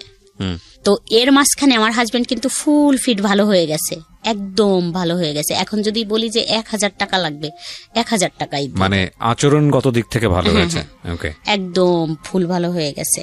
তা উনি পরের দিন বিকেলে একটা ছেলের ছবি নিয়ে আসলো, আর্মির চাকরি করে। দেখলাম, দেখে তো ভালোই লাগলো, বললাম তো কথা বলেন। তো আমার মেয়েকে দেখলো, দেখে ওরা পছন্দ করলো, ঠিক আছে। তা ওই ছেলের মা আসলো, বললো যে, আমি বললাম যে শোনেন, কোনো কথা বলা লাগবে না, আমার তো যে মনের ভিতর রয়েছে যে মেয়ে বিয়ে দিয়ে তো আমি চলে যাব, তো আমার মেয়ের পিছনে যদি 5-7 লাখ টাকা যায়ও আমার তো সমস্যা নেই, আমি তো একবারে দিয়েই যাব, কোনো কথা বলার থাকবে না যে শাশুড়ি এরকম বা আমার বিয়েন এরকম ছিল। তো বললাম যে কোনো কথা বলা লাগবে না, আমরা যথেষ্ট পরিমাণ জিনিসপত্র দিয়ে দেব, কোনো টু শব্দ হবে না, আপনি বলতেও পারবেন না এটা ভালো লাগে নাই। যাই হোক, এইভাবে বিয়ে হলো। বিয়ে দিয়ে দিলেন? হ্যাঁ, বিয়ে হয়ে গেল পহেলা বৈশাখ। গুডনেস, ওকে ওকে। দেখেন, মানে না বলেন, আপনি বলেন, আমি আসলে আগে থেকে মন্তব্য না করি। হ্যাঁ, বিয়ে দিয়ে দিলাম। ওর তো প্রায় 7,60,000 টাকার মতো খরচ হইল ওর বিয়েতে, সবকিছু দিয়ে একবারে পুরাই করে দিয়ে বিয়ে হয়ে গেল। এখন বিয়ে হওয়ার পরে আমার বিষয়টা নিয়ে শুরু হয়ে গেল তোলপাড়। কিরকম তোলপাড়? তোলপাড় শুরু হইলো এটাই যে শাশুড়ি কথা বলে কারোর সাথে, মানে ও তো আর্মি, ও হচ্ছে ও খুব ভালো ছেলে, মানে সবাই খুব ভালো, কিন্তু ও একটু বেশি ভালো ছেলে। মানে ও চাচ্ছে যে আমার শাশুড়ির তো কম বয়স, আইসা এসে থাকতেছে, দেখতেছে 1 বছর পর আর কি ও এগুলোই করলো যে কম বয়স শাশুড়ির, কিন্তু কথা বলে ফোনে, এটা আমি জানতে পারছি বাইরের থেকে। তারপরে আমি একটু দেখে রাখি, আমার শাশুড়িকে একটু দেখে রাখি, মানে বয়স কম, একটু দেখে রাখা, মানে একটু শাসন করা, একটু এটা সেটা বলা শুরু করলো। তা আমার ভালো লাগতো না এগুলো, ঠ্যাস ঠুস বলা টলা শোনা টোনা। তা আমি চুপই থাকলাম, তো কোনো কথা বলতাম না। তা আমার মেয়েকেও প্রশ্ন করতো যে কথা বলে এটা মানা করো, এটা কথা বলে মানা করো, কিন্তু কথা বলে কিভাবে মানা করলেই কি এটা হয়? আর তখন তো প্রায়, মানে it was an open secret, cause আপনার ফ্যামিলি সবাই এটা জানতো, আপনার মেয়েও এটা জানতো, আপনার ছেলেও এটা জানতো, সবাই জানতো। এবং সবাই এক ধরনের কি, মানে আপনার ছেলে মেয়ের রিয়াকশন কি ছিল বলেন তো? ওই যে বাবার দিক থেকে একটু কমই ছিল না, যখন ওরা ছোট ছিল, ওদের জন্য তো এরকম বললাম না, একটা চকলেটও তো কখনো হাতে করে আইনে দিয়ে বলে নাই যে এই চকলেটটা তুমি খাও। তার মানে ওরাও সামহাও বাবার এই ফলটা খুঁজে পেয়েছে। এখানে একটা জিনিস খুবই মারাত্মক ভাবে আমি পয়েন্ট করতে চাই। ব্রোকেন ফ্যামিলির ক্ষেত্রে ম্যাক্সিমাম টাইম আমি দেখেছি ছেলে মেয়েদের ক্ষেত্রে, যখন এরকম বাচ্চাদেরকে নিয়ে অনেক সময় মা চলে আসে বা বাবা চলে আসে, দেন আই আস্ক দেম যে আসলে তোমার দিক থেকে পয়েন্টটা কি, তুমি কেন তোমার বাবাকে স্টপ করো নাই, বা তুমি কেন তোমার মাকে থামাও নাই? এবং কমন অ্যান্সারটা এরকম থাকে যে বাবা তো আমার সাথে যেটা করেছে সেটাই তো আমার পছন্দ ছিল না, মা আমার সাথে যেটা করেছে সেটাই তো আমার পছন্দ ছিল না। এবং তারা খুব ন্যাচারালি একটা পক্ষ নিয়ে নেয়, সেটা মায়ের পক্ষ হোক বা বাবার পক্ষ হোক। এক্ষেত্রে আমি জানি না ওনার ক্ষেত্রে কি হয়েছে, তবে লাকিলি আমি বলবো যে ওনার ছেলে মেয়ে ওনার পক্ষে নিয়েছে, বিকজ অফ ওনার কথা যদি সত্যি হয় তাহলে ওনার হাজবেন্ড মানে ছেলে মেয়েদের যে বাবা, তার আচরণ ছেলে মেয়েদের প্রতি যেরকম হওয়া উচিত ছিল সেরকম হয়নি। But it has to B mention in our show, বারবার বলি যে এই শোগুলোর একটা বড় ধরনের দুর্বলতা হচ্ছে দিস ইজ নট ইনভেস্টিগেটেড, এবং এই ধরনের জিনিসগুলো ইনভেস্টিগেট করারও কোনো সুযোগ নাই। আপনি দেখবেন যে ধরনের কেস আজকে এখানে রিভিল হচ্ছে, এটা ইনভেস্টিগেট করার মতো বিষয়ও না, কজ ইনভেস্টিগেট করতে গেলে এটা তুলকালাম হয়ে যাবে। আর প্রথম কথা হচ্ছে আমরা ইনভেস্টিগেট করতেও চাই না, বা আমাদের এটা একটা দুর্বলতা, আমরা সেটা বলি। তো সেই জায়গাটা থেকে একটা গল্প বিশ্বাস করা, চরম পর্যায়ে বিশ্বাস করার একটা যৌক্তিক ব্যাখ্যা অনেক সময় প্রশ্নবোধক, মানে যদি বলি যে আসলে বিশ্বাস করাটাও একটা প্রশ্নবোধক ব্যাপার হয়ে দাঁড়ায়। কারণ একজন মানুষ যখন নিজের গল্পটা বলেন তখন কিন্তু তিনি নিজেকে সাফাই করেন, খুব স্বাভাবিকভাবেই সাফাই করেন। তো সেই জায়গাটা থেকে তাকে বিশ্বাস করাটা খুব কঠিন। আমরা এই জন্য বলিও যে আমাদের এই গল্পটা যে হুবহু আপনাকে বিশ্বাস করতে হবে বিষয়টা এরকম না, তবে মোরাল অফ দ্য স্টোরি আছে যে কারণে আপনি শুনতে পারেন, যেটা হয়তো আপনার ব্যক্তি জীবনে কাজে লাগবে। জি বলেন তারপর। তো আপনার ছেলে মেয়ে কখনোই আপনাকে বারণ করেনি বা কখনোই আপনাকে প্রশ্ন করেনি যে মা এই কাজটা ঠিক হচ্ছে না বা এটা করো না? না, কখনো এরকম ওরা বলেনি। কারণ হচ্ছে আমার ছেলে হচ্ছে বিরিয়ানি খাইতে খুব পছন্দ করতো। যদি ও বলতো যে আমি একটু বিরিয়ানি খাবো, তো ও মনে হয় 10 মিনিটই সেটা হাজির করতো। ও আচ্ছা আচ্ছা, ও আপনার ছেলে মেয়েদেরকেও পছন্দ করতো? হ্যাঁ, মানে ওদের পছন্দের জিনিসগুলা, যে আমার মেয়ের যদি কিছু লাগতো, যদি বলতো এটা আমার লাগবে, ওর বাবাকে কখনো বলেনি যে এটা লাগবে, ওকে বলতো।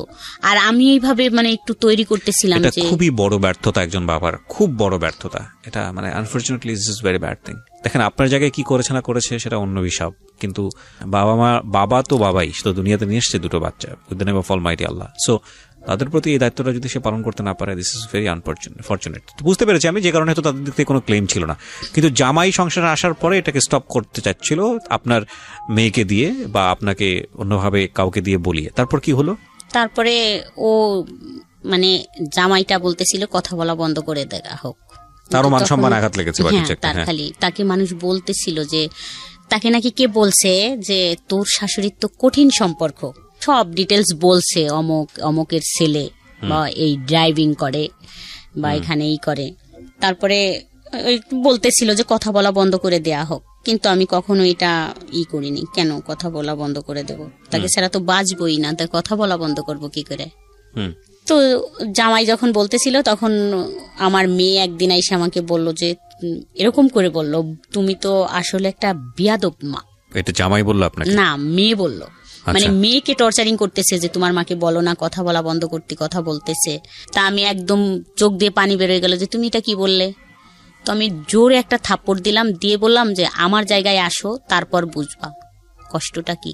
আর তুমিও একদিন কিন্তু কাঁদবা, মানুষের জীবনে কিন্তু সব সুখ থাকে না। যাই হোক, তখন সেদিন হয়ে গেল, ও কান্না করলো, আমিও কান্দে, দুজনে আবার কথা বললাম। যাই হোক, ও আর কিছু বলেনি। যা ওর হাজবেন্ড যখন বলে, মানে আমার জামাই যখন বলতো ওকে, ও নাকি চুপ থাকতো, কথা বলতো না, আর কোনো কথা বলেনি। ও হ্যাঁ না যে তোমার মা কথা বলে বা তোমার মার সম্পর্ক আছে এটা নিয়ে ও আর কথা টথা বলে নাই।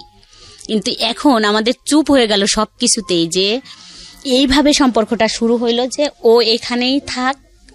ছেলেটা মনে হয় ভাবলো যে ওখানেই থাক, ওর বাচ্চা কাচ্চা জামাই, আর আমি এখানেই থাকবো। কন্টিনিউ কথা বললাম বা দেখা করলাম মাঝে মাঝে, এরকম হয়তো ভাইবে নিল। ওর ফ্যামিলির থেকেও বললো যে মেয়েটা এরকম, তুই কি করবি, তোর জীবন আছে তো, তুই বিয়ে টিয়ে কর, দেখিস ঠিক হয়ে যাবে। ওর ফ্যামিলির থেকে চাপ শুরু হয়ে গেল যে বিয়ে দেওয়ার জন্য, যে বিয়ে করো বিয়ে করো।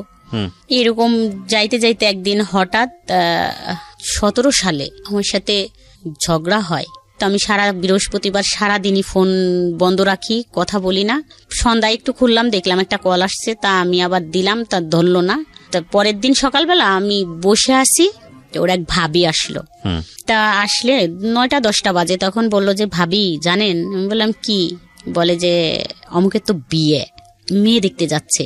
আমি তখন খাটে ছিলাম বসা, কিন্তু আমি ওখান থেকে দাঁড়ায় পড়লাম, ফ্লোরে নামলাম। নাইমে আমি দাঁড়াইতে পারতেছিলাম না। আমার কাছে মনে হচ্ছিল যে মাটি ফাঁকা হয়ে যাক, আমি ভিতরে চলে যাই। ফোন দিচ্ছি, ধরে না। তো 10টা কল দিছে, আমার মনে আছে। 10টা কল দেওয়ার পর একটা ফোন রিসিভ করলো। বললাম যে তোমার বলে বিয়ে। বললো তোমাকে কে বললো? আমি বললাম যে না, কেউ বলেনি, এমনি শুনলাম আর কি, উড়ো।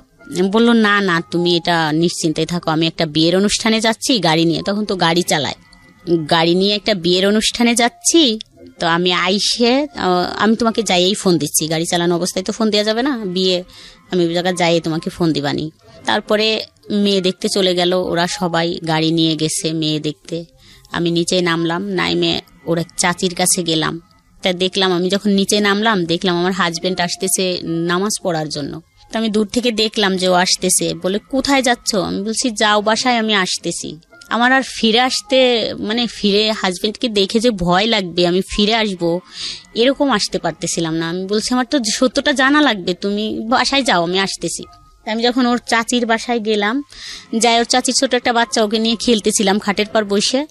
ওর চাচি, আমি এটাই আশা করতেছিলাম যে উনি বলুক, আমি যদি বলি তা ব্যাপারটা তো সামনে আসবে, বলবে যে তাহলে তো সত্যি এই বউ পছন্দ করে বা কথা হয়। তা বললো কি জানো, অমুক তো মেয়ে দেখতে গেছে। বললাম যে না জানি না তো। বললো যে মেয়ে দেখতে গেছে, মেয়ে দেখছে, পছন্দ হয়েছে, কথা হয়েছে ফোনে। তখন 2-3 ঘন্টা হয়ে গেছে। আমি তো তখন একদম হতবম্ব হয়ে গেছি। তখন আর বাসায় আসতে পারতেছিলাম, ওইটুকি শুনলাম, শোনার কাকি চলে গেলাম। নামাজ শেষে আমার হাজবেন্ড আসলো, আইসে শুয়ে পড়লো খাটে। আমি ঘরে তো কিচ্ছু রান্না করলাম না, সেদিন আমার মেয়ে ছিল আমার বাসায়। তো আমি বললাম যে আমি তো তোমার নানু বাড়ি যাবো, আমার দরকার, তো আমি চলে গেলাম। তো আমার হাজবেন্ড শুয়ে থাকলো, আমি বেরোয় চলে গেলাম। একটা মানুষ আমাকে ঠেকালো না। তো আমি বেরোয় হাঁটতেছিলাম, যে ভাবতেছিলাম যে ও মনে হয় যায় নাই, মানে আমি কি করব। ও যেই মালিকের গাড়ি চালাতো, তো ওই মালিকের ঠিকানা কোথার থেকে নেব, নিতে গেলে আমার হাজবেন্ড জানে যাবে, এটা নিয়ে কি হবে না হবে এরকম। কিন্তু আমার মন মানতেছিল না। আমি যখন বেরোলাম রাস্তায়, যে সেই গাড়িটা আমার সামনে দিয়ে টাইনে চলে গেল। তা আমি খুব খেয়াল করলাম, দেখলাম অন্য একটা ছেলে, ও নাই। তখন তো আমি শিওর হয়ে গেলাম যে তাই ওর গাড়ি, যেহেতু অন্য লোক চালাচ্ছে, সেহেতু ও তো ওই বিয়ের অনুষ্ঠানে আছে, আমার ফোনের জন্য ফোন অফ করে রাখছে। তো একসময় 8টার দিকে ফোন ঢুকলো, তো কান্না করলাম যে কোথায় তুমি আমাকে এরকম করে রাইখে গেলে। বললো যে চিন্তা করো না, আমরা চলে আসছি, ওরা আমাকে জোর করে নিয়ে গেছিল, তুমি চিন্তা করো না, কিছুই হবে না, তুমি কোথায় আছো, চলে আসো।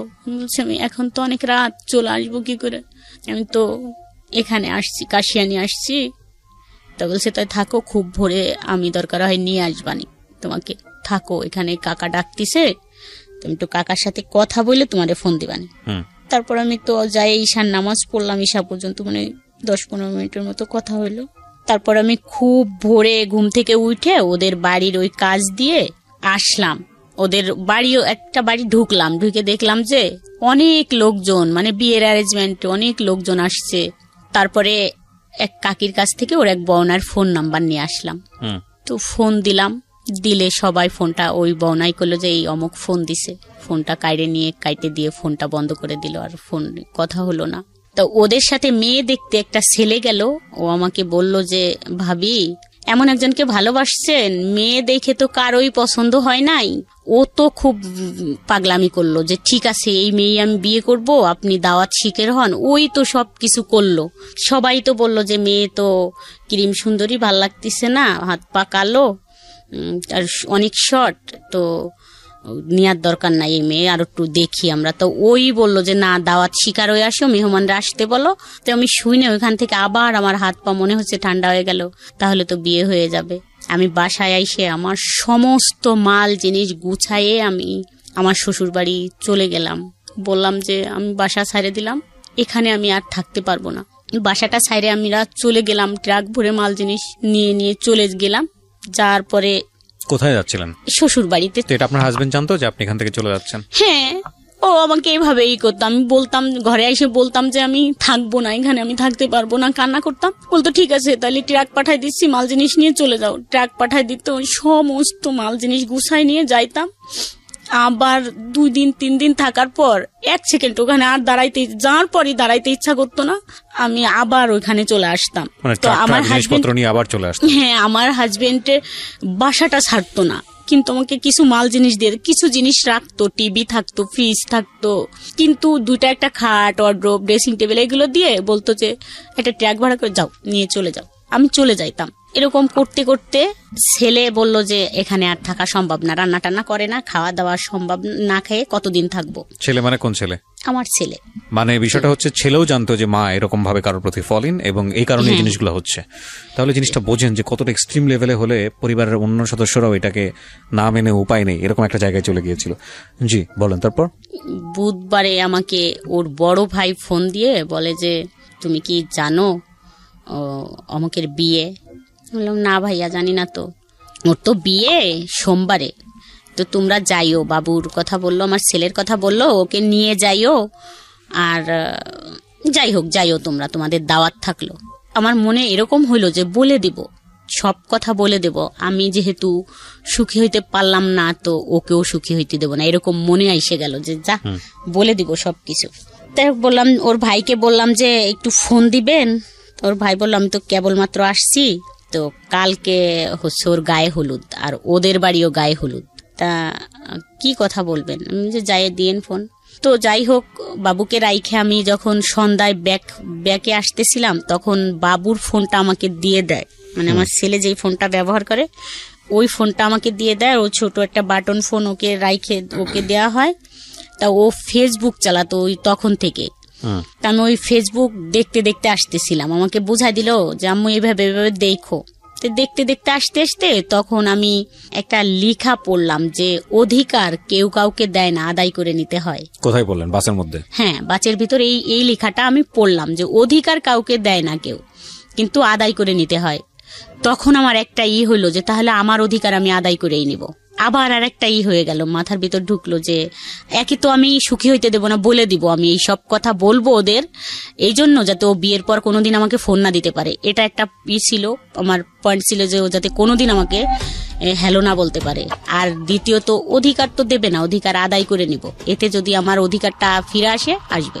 তো আমি এসে রাত 11টার দিক ওদের বাড়ির ওইখানে নাইমে দেখি যে গানের শব্দে কান ঝালাপালা। তো আমি আর ফোন টোন দিলাম না, আস্তে হাইটে বাসায় আসলাম। আইসে ঘুমাইতে পারলাম না, শুয়ে থাকলাম। খুব ভোরে উঠছি, একদম ফজরে। তা আমি ওর শ্বশুর বাড়ি গেলাম, ওই যে প্রশ্ন করব যে আমি তোমাকে 4টা প্রশ্ন করলে তুমি কি উত্তর দেবে। তো যাই বললাম, ওরা মনে করলো যে আমি মনে হয় ওর কলিগ, এই জন্য দেখতে আসছি। তো যার সাথে বিয়ে সেই মেয়েটাকে ডাকলো, দেখলাম। মেয়ের মাকে বললাম যে আন্টি আমি একটু কথা বলবো, আপনি কি শুনবেন? তা বললো আচ্ছা ঠিক আছে। উনি আমাকে পাশে ডাইকে নিয়ে গেল, নিয়ে আমি ফোন দিলাম। ফোন দিয়ে বললাম আমার ফোনে তো টাকা নাই, ব্যাগ দাও। সাথে সাথে ব্যাগ দিল। ওই মেয়ের খালা আর মা আমার সাথে থাকলো। ব্যাগ দেওয়ার সাথে তো ওই মেয়ের খালা ঢাকা থাকে, খুব চালু। বললো যে বাহ ভালো ব্যাপার তো, ব্যাগ করতে বলার সাথে ব্যাগ দিয়ে দিল, তাইলে তো কিছু একটা আছে রং। তা বললো যে দেখছিস আপা, ব্যাগ করার বললো যে ব্যাগ দাও, টাকা নাই, সাথে সাথে ব্যাগ দিল। তাইলে তো ওই ছেলের কিছু, মানে আমি কিছুই বলছিলাম না তখন। ওরা বলে যে যাই হোক বিয়ে ভাঙতে গেছে, কিন্তু আসলে আমি বিয়ে ভাঙতে গেছিলাম না। তা আমি ফোনটা হ্যালো বলার সাথেই ওর শাশুড়ি আরেকটা ছেলেকে ডাইকে নিয়ে আসলো। এই ঘুমের থেকে ডাইকে উঠালো, এই আই তো দেখতো এখানে কি হয়েছে। তা ওই হ্যালো বললো, ব্যাগ দেওয়ার পরে হ্যালো বলার সাথেই ওরা চিল্লাচিল্লি করলে আমি ফোনটা কেটে দিলাম। কাটার সাথেই মানে ফোনটা আমার কাইরে নিয়ে গেল ওই মেয়েটা, ওর খালা শাশুড়ি। আচ্ছা, ফোনটা কাইরে নিয়ে গেলে ওখানে অনেক মেসেজ ছিল ওর দেওয়া, ওই মার্চেই, ওর বিয়ে মার্চেরই মেসেজগুলো ছিল। ওই মেসেজগুলো দেখলো, অনেকগুলো ছবি ছিল, যাই হোক আমার ছবি ছিল, ওর একসাথে ছবি ছিল, এগুলো দেখলো, কল রেকর্ড দেখলো, সবকিছু। কালকে কথা হয়েছে, আজকে কথা হয়েছে, যে কয়বার কথা হয়েছে, যাই হোক সবকিছু দেখে ফোনটা আর দিল না। আর আমাকে বলা হইলো যে তুমি কোথা থেকে আসছো। আমি তো হতবম্ব, একদম চুপ। আমি তখন তো বুঝতেই পারিনি যে ব্যাপারটা কি হইতেছে বা হবে। একদম চুপ করে দাঁড়ায় আসি। তা অনেক সময় দাঁড়ায় আসি। তা একজন বলল যে এই একটা চেয়ার দিয়ে বসুক, বললো না দাঁড়ায় থাক। তা ওরা হইচই করলো, ওই গ্রামের মাতুব্বর, মেম্বার, চেয়ারম্যান, যত মানুষ ছিল সবাই আসলো। আর এই ছেলেটার বাড়ির থেকে গাড়ি ভইরে সব লোক গেল, মুরব্বীরা। আমার হাজবেন্ড গেল। যাওয়ার পরে কথাবার্তা হইলো। আমার হাজবেন্ড বললো যে না, ওর কাছে ও তো অনেক টাকা পয়সা নিছে আমার ওয়াইফের কাছ থেকে, এই জন্য মনে হয় টাকার জন্য আসছে, যে টাকাটা বিয়ে করলে তো টাকা পয়সা দেবে না, কথা বলতে পারবে না, এই জন্য টাকাটা মনে হয় যে টাকাটা ফেরত দিক, এটাই বলার জন্য আসছে। আমার হাজবেন্ড ওখানে এটা বলল। মানুষ যে কি বলছিল সেই কথাগুলো যদি মানে এরকম বলতেছিল। ওই মেম্বার আসলো, আইসে আমি বসে আছি, মানে তার প্রথম কথা এরকম হলো যে মোনা তোমারে দেখতে তো ভালোই লাগে, তুমি ভালো ফ্যামিলিরও বউ। তা বিয়ের আগে ছেলেরা একটু টাইম পাস করে, এরকম বিয়ে করে না। যদি তোমাকে বিয়ে করতো তাহলে এই মেয়ের সাথে বিয়েতে রাজি হইতো না। তুমি এখানে কেন আসছো? আমি সত্যি আমি বুঝি নাই যে আমি আসলে কিসের জন্য ওখানে চলে গেছিলাম। এখন আমার মনে পড়ে যে আমি কেন গেলাম ওইখানে আর কি জন্য। আজ তো না গেলে খুব ভালো জীবন কাটাইতে পারতাম এরকম, কিন্তু আমি জানি না বাট কেন গেছিলাম, কি ছিল আমি জানি না। জীবনে যত গালাগালি আর যত কথা শুনছি তার থেকে আমার কাছে মনে হচ্ছিল যে কিসে এসে পড়লাম আর কি করলাম। দেখেন, তারা যেসব আচরণ করেছে এটা তাদের জায়গা থেকে যুক্তিপূর্ণই ভাবে যে এত বড় বড় দুটো সন্তান আছে, সে একটা জায়গায় সংসার করছে, এরকম একটা ছেলের সঙ্গে সম্পর্ক করে যে ছেলের বিয়ে হওয়ার কথা সেই ছেলের বাড়িতে গিয়ে উপস্থিত হয়েছে এই মহিলা, আপনার ব্যাকগ্রাউন্ড তো তারা জানে না। আজকের এই গল্পে যেভাবে আপনি বলেছেন, তবুও 2 ঘন্টার সময় এনাফ না একটা মানুষের পুরো গল্প আনার জন্য। এই ব্যাকগ্রাউন্ড তো তারা জানে না, তারা শুধু রেজাল্টটা দেখছে, যেটার কথা আমি একটু আগেই বলেছি। পত্রপত্রিকায় বিভিন্ন জায়গাতে আমরা এরকম ঘটনা দেখি, তো তারা তো সেটা জানে না। সুতরাং 1000 জন মানুষের সাইকোলজিকে তো আপনি জাস্টিফাই করতে পারবেন না। হ্যাঁ, আপনার জন্য কষ্টকর, কারণ তারা অতীত জানে না, কিভাবে হয়েছে সেটা জানে না, কেন হয়েছে সেটা জানে না। তারপরও সামাজিকতার জায়গাটা থেকে এগুলো অন্যায়, চরমতম অন্যায়। কিন্তু এখানে যদি আপনাকে দোষ দেওয়ার জায়গাটা থাকে, সেটা একটা জায়গাতে আছে, সেটা নয় আমি একটু পরে কথা বলতে চাই। কারণ এই সম্পর্কটা 10 বছরের, ততদিনে আপনার একটা ম্যাচুরিটি এসছে, কিন্তু আপনি এতটাই বেশি ছেলেটার প্রতি ফল ইন হয়েছেন, এতটাই বেশি প্রেমে মজে গেছেন, বা এতটাই বেশিও আপনাকে ভালোবেসে ফেলেছে যে এখানে আসলে আর কোনো যুক্তি খাটতেছে না। মানে মেয়ে বড় হয়ে গেছে, মেয়ের জামাই হয়েছে, মেয়ের বিয়ে শাদী হয়ে গেছে, ছেলে এত বড় হয়ে গেছে। আজকে আপনি ছেলেকে সাথে করে নিয়ে এসছেন স্টুডিওতে, স্টুডিওর বাইরে আপনার ছেলে অপেক্ষা করছে। এত বড় হয়ে গেছে, লোকজন জানাজানি হয়ে গেছে, এখন আর এসব চলে না। এখন নিজের জায়গাটা তৈরি করে নেওয়া উচিত, আলাদা হয়ে বের হয়ে যাওয়া উচিত। সেই জন্য যথেষ্ট সময় পেয়েছেন, কিন্তু সেটা সম্ভব হয়নি because of you love him deadly. এবং একটা কথা আছে যে যুদ্ধক্ষেত্র এবং ভালোবাসার ক্ষেত্র, এই দুটো ক্ষেত্রে নাকি সবকিছুই সম্ভব। এখানে কোনো হানা বলে কোনো কিছু নেই। Everything is possible in love and war. যাই হোক, আমি বারবারই বলি যে ভদ্রমহিলার দিকে বা উনি যা বলতে এসছেন সেদিকে আঙুল তোলা আমাদের উদ্দেশ্য নয়। ওনার জীবনে যেটা ঘটেছে সেখান থেকে শিক্ষা নেওয়াটাই হচ্ছে আমাদের অনুষ্ঠানের মূল উদ্দেশ্য। জি, তারপরে কি হলো বলেন তো ওই বাড়িতে? তারপরে ওরা ওদের রান্না বান্না কমপ্লিট করলো, সবাই বললো, ওই মেম্বার বললো যে ঠিক আছে তোমরা সব করো, এখানে বিয়ে ভাঙা টাঙা লাগবে না, ওই মেয়েটা চলে যাচ্ছে, ওকে চলে যাইতে দাও। ওর হাজবেন্ড আসছে, ওর হাজবেন্ড খুব ভালো মানুষ, দিয়ে দাও, যাই করছে ভুল করছে না। কিন্তু এখানে তো একটা প্রশ্ন এসে যায়, যেখানে ওনারা সেলফোন পেলো, আপনার এরকম একটা অবস্থা দেখতেছে, ছেলেও আপনার প্রতি ডেভোটেড, এটা ওরাও বুঝতে পারছিল, তারপরে ওরা বিয়ে দিতে চাচ্ছিল কেন মেয়েটাকে? ওই ছেলেটার ওদের সম্পূর্ণ কাজ কমপ্লিট হয়ে গেছে, বিয়ের ডেট পড়ে গেছে, দাওয়াত হয়েছে, মেহমান অতিথি এসে গেছে, টাকা পয়সা। দেখেন, আমাদের সামাজিক দৃষ্টিভঙ্গির এই জায়গাগুলোর পরিবর্তন খুব জরুরি, খুব জরুরি। পরিবর্তন যে হচ্ছে না তা না, তবে পরিবর্তনগুলো খুব জরুরি। এটা অস্বীকার করার কোনো উপায় নাই যে একটা মেয়ের বিয়ের অনুষ্ঠান সবকিছু প্ল্যান হওয়ার পরে যখন বিয়েটা ভেঙে যায়, তখন পরবর্তীতে ওই মেয়েটার সামাজিকভাবে বিয়ে হওয়াটা কতটা কঠিন আমাদের সমাজে। তাহলে চিন্তা করে দেখুন যে এত কিছু জানার পরেও কেন মানুষ বাধ্য হচ্ছে এই ছেলেটার সঙ্গে এই মেয়েটাকে মানে বিয়ে দেওয়ার জন্য। মানে আমাদের সমাজ ব্যবস্থা এই জায়গাটায় কতটা কঠিন। আমরা সামাজিক সচেতনতার জন্য এত কিছু করি, আমরা এত কিছু করি, এত এত এত বিষয়গুলো নিয়ে আসি, কিন্তু এই বিষয়গুলো আমরা কেন আনি না? এই বিষয়গুলো নিয়ে মানুষকে আমরা কেন বেশি বেশি কথা বলার সুযোগ দিই না?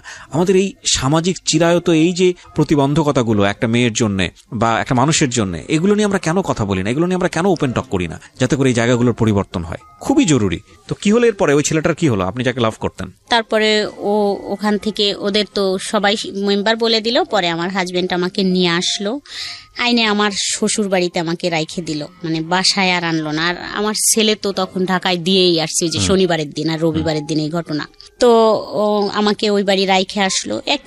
একটা টু শব্দও করে নাই, ও আমাকে মারেও নাই, গালাগালিও করে নাই, কিছুই বলে নাই। এমনকি বলে নাই তুমি কাজটা ভালো করো নাই, এরকমও বলে নাই।